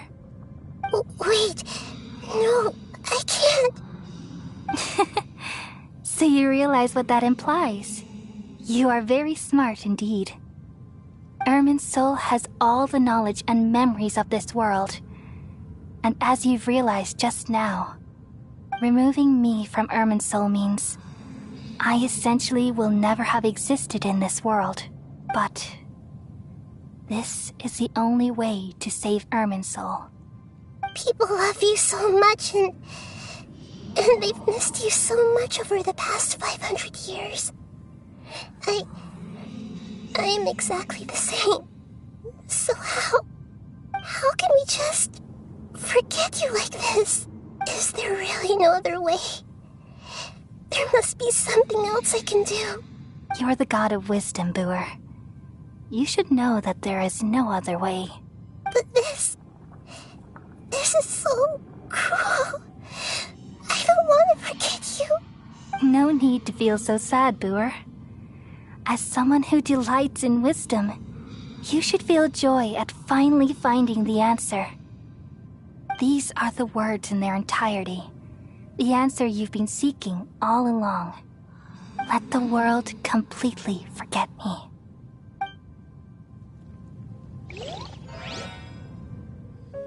We all nestle under the great tree of wisdom, peering out to perceive the world. From the earth and from the rain, we perceive its wonders, until we become a white bird to perch atop a branch, and finally snap off the most important leaf. Once upon a time, I alone dreamed in this world. In my dreams, everybody would also dream after they fell asleep. Wild and wonderful thoughts would emerge from their minds. Some tumbled to the ground, and others floated to the sky, connecting all things in the world into one dazzling net. Among a plethora of worlds were numerous smaller worlds, all of fate, finding within the tapestry their brilliant glow. I gradually understood that these indescribable and constantly changing things are the most profound things in the world. Only they can completely repel the madness. Only dreams can awaken consciousness from the deepest darkness.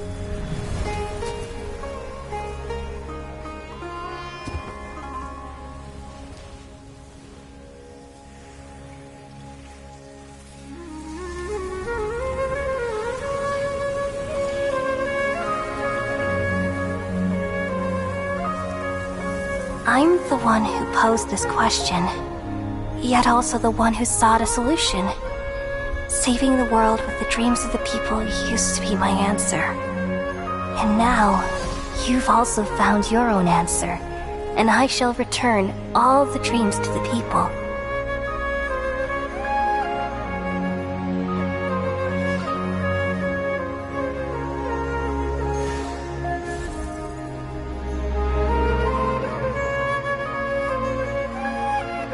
Goodbye, people of Sumeru. May you be blessed tonight with the sweetest of dreams.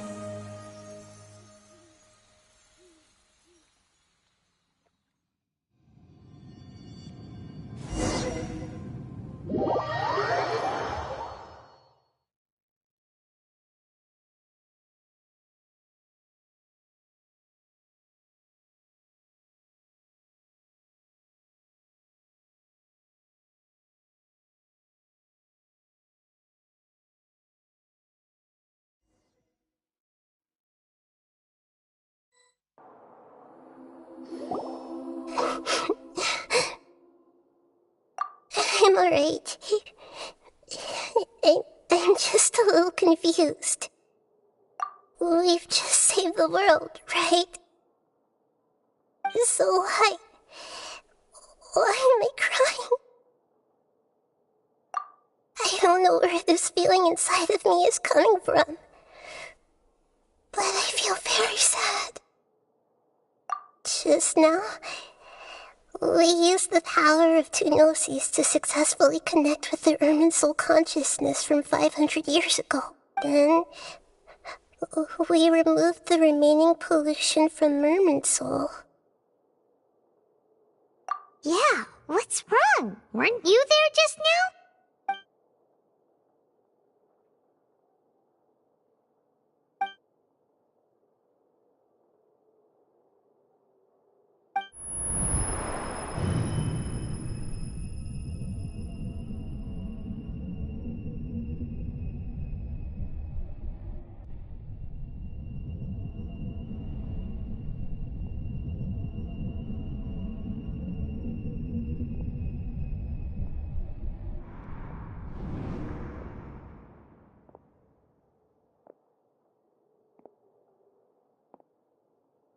Huh?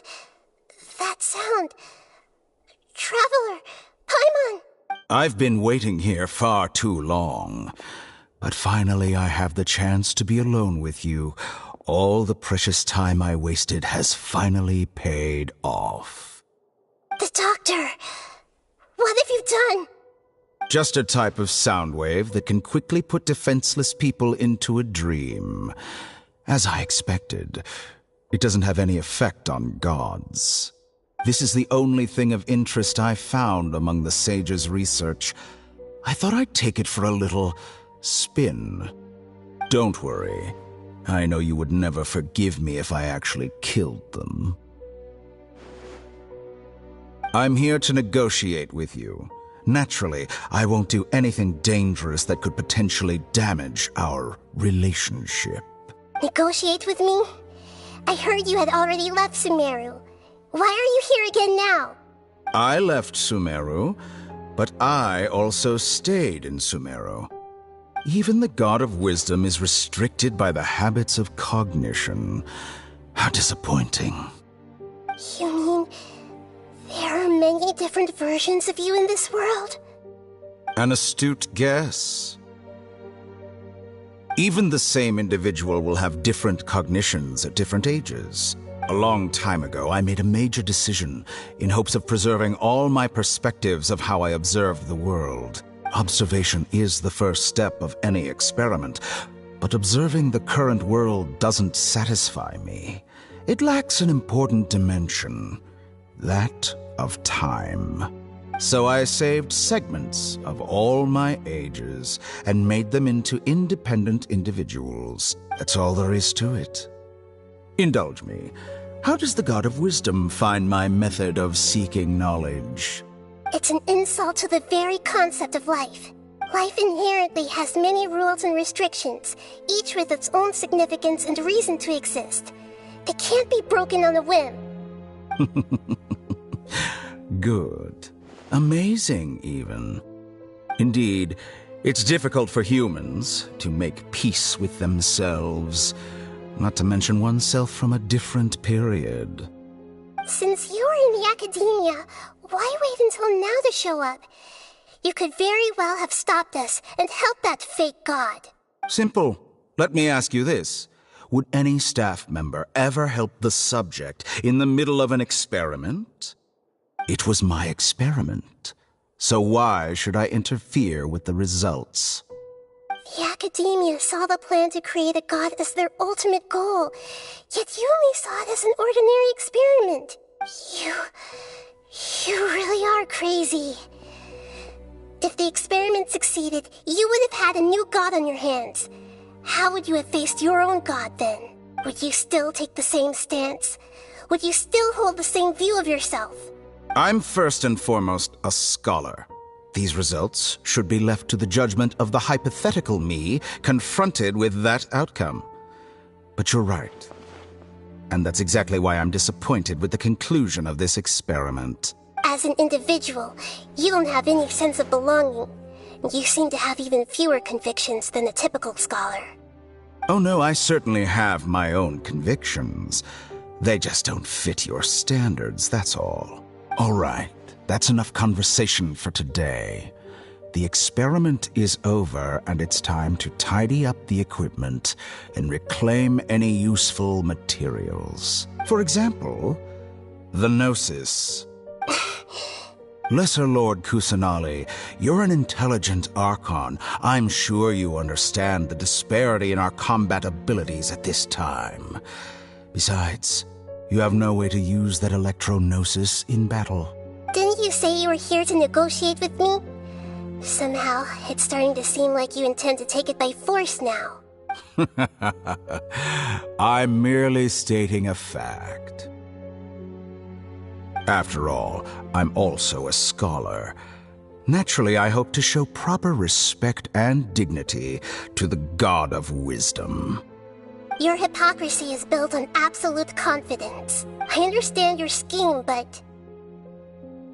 what if I were to destroy the Gnosis now and awaken the heavenly principles? Awaken the heavenly principles? Do you think that's really possible? The heavenly principles have been silent for many years, but the Gnosis are symbols of their control over Teyvat and all the laws. Will the destruction of a Gnosis attract the attention of the heavenly principles? And if so, how do the Fatui plan to deal with the consequences? Do you dare to gamble such a possibility with me? Gamble?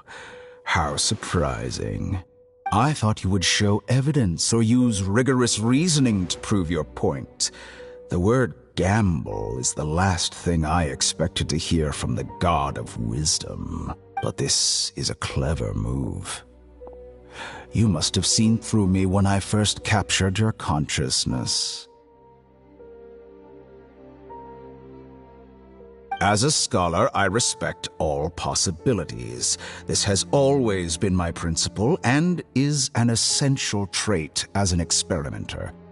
Indeed, I can't ignore this possibility. So tell me then, what are your conditions? This foreign Gnosis will only lead to disaster if it stays in Sumeru. But this Electro-Gnosis is the prize I obtained after defeating one of your fellow Harbingers. Now, as the one who initiated this cascade of events, shouldn't you pay the corresponding price? Price? Interesting. What price would you have me pay? How about erasing all your other segments? So this is how you wish to restrict me, the most threatening opponent of the Nation of Wisdom. What you request of me is like plucking out the eyes I have placed in the dimension of time. Segments are extraordinarily difficult to make. They require extremely rare resources and enormous amounts of time and effort, requiring me to destroy them all here and now. Bravo. A suitably wise decision on your part. Yes, how very interesting. Can I assume that you have long been wary of me? Among all the versions of me, this segment you see now is the most selfish. If it weren't me, your idea wouldn't have worked. What did you see when you were imprisoned? You were observing me, and that's how you know I've long grown tired of their doubts and endless arguments. Like you said, it's difficult to make peace with yourself. Being as smart as you are, have you managed to do that? I see. If you think all those versions of me are worth a gnosis, then deal. You sure didn't hesitate much. Is the relationship between all the versions of you really that bad? I don't think there's any need to dwell on that. The surplus versions of me can be exchanged for a gnosis. Do you think anyone can offer themselves at a higher price? Besides, with my abilities, it's only a matter of time until I find better perspectives. Perhaps it's best to say, you're just temporarily ahead. But what I'd like to know is, how can you be sure that I've really erased them? I can see your remaining honesty.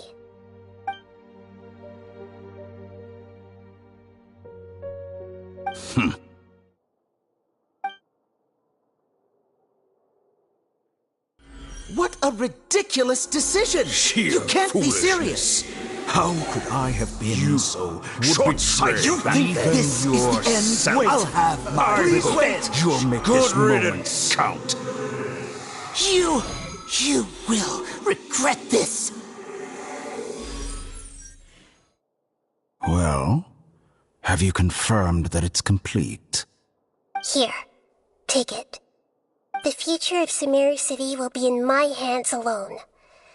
I will shut down the Akasha and let curiosity and the thirst for knowledge drive the realm of academics once again.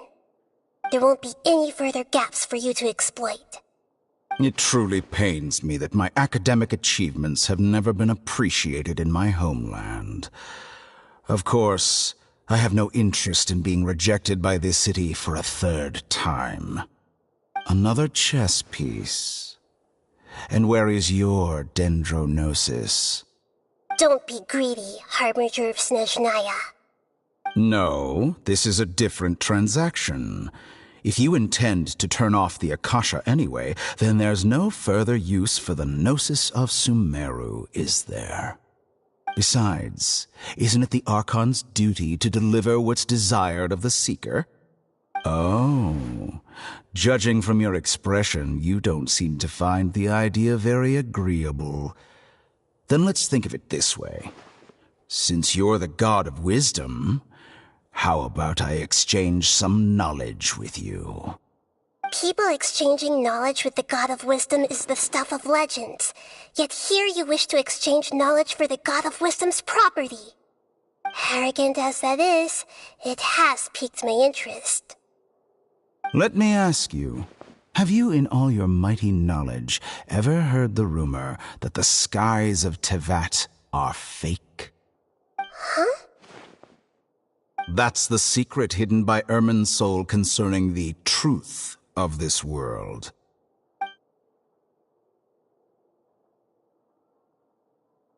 Once I finish telling you about this, it will be time for me to say goodbye. With negotiations, we've all gotten what we wanted. I'm very glad I got to meet you like this. Your arrogance may know no bounds, and convictions may mean nothing to you. But I'll still listen to what you have to say.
Okay, wake her up.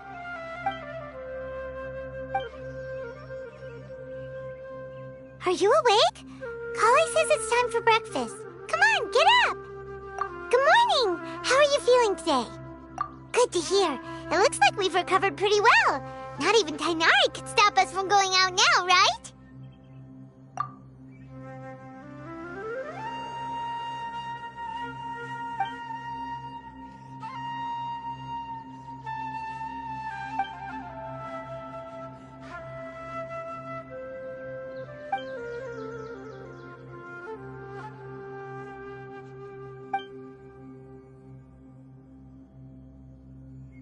Come on, Traveler.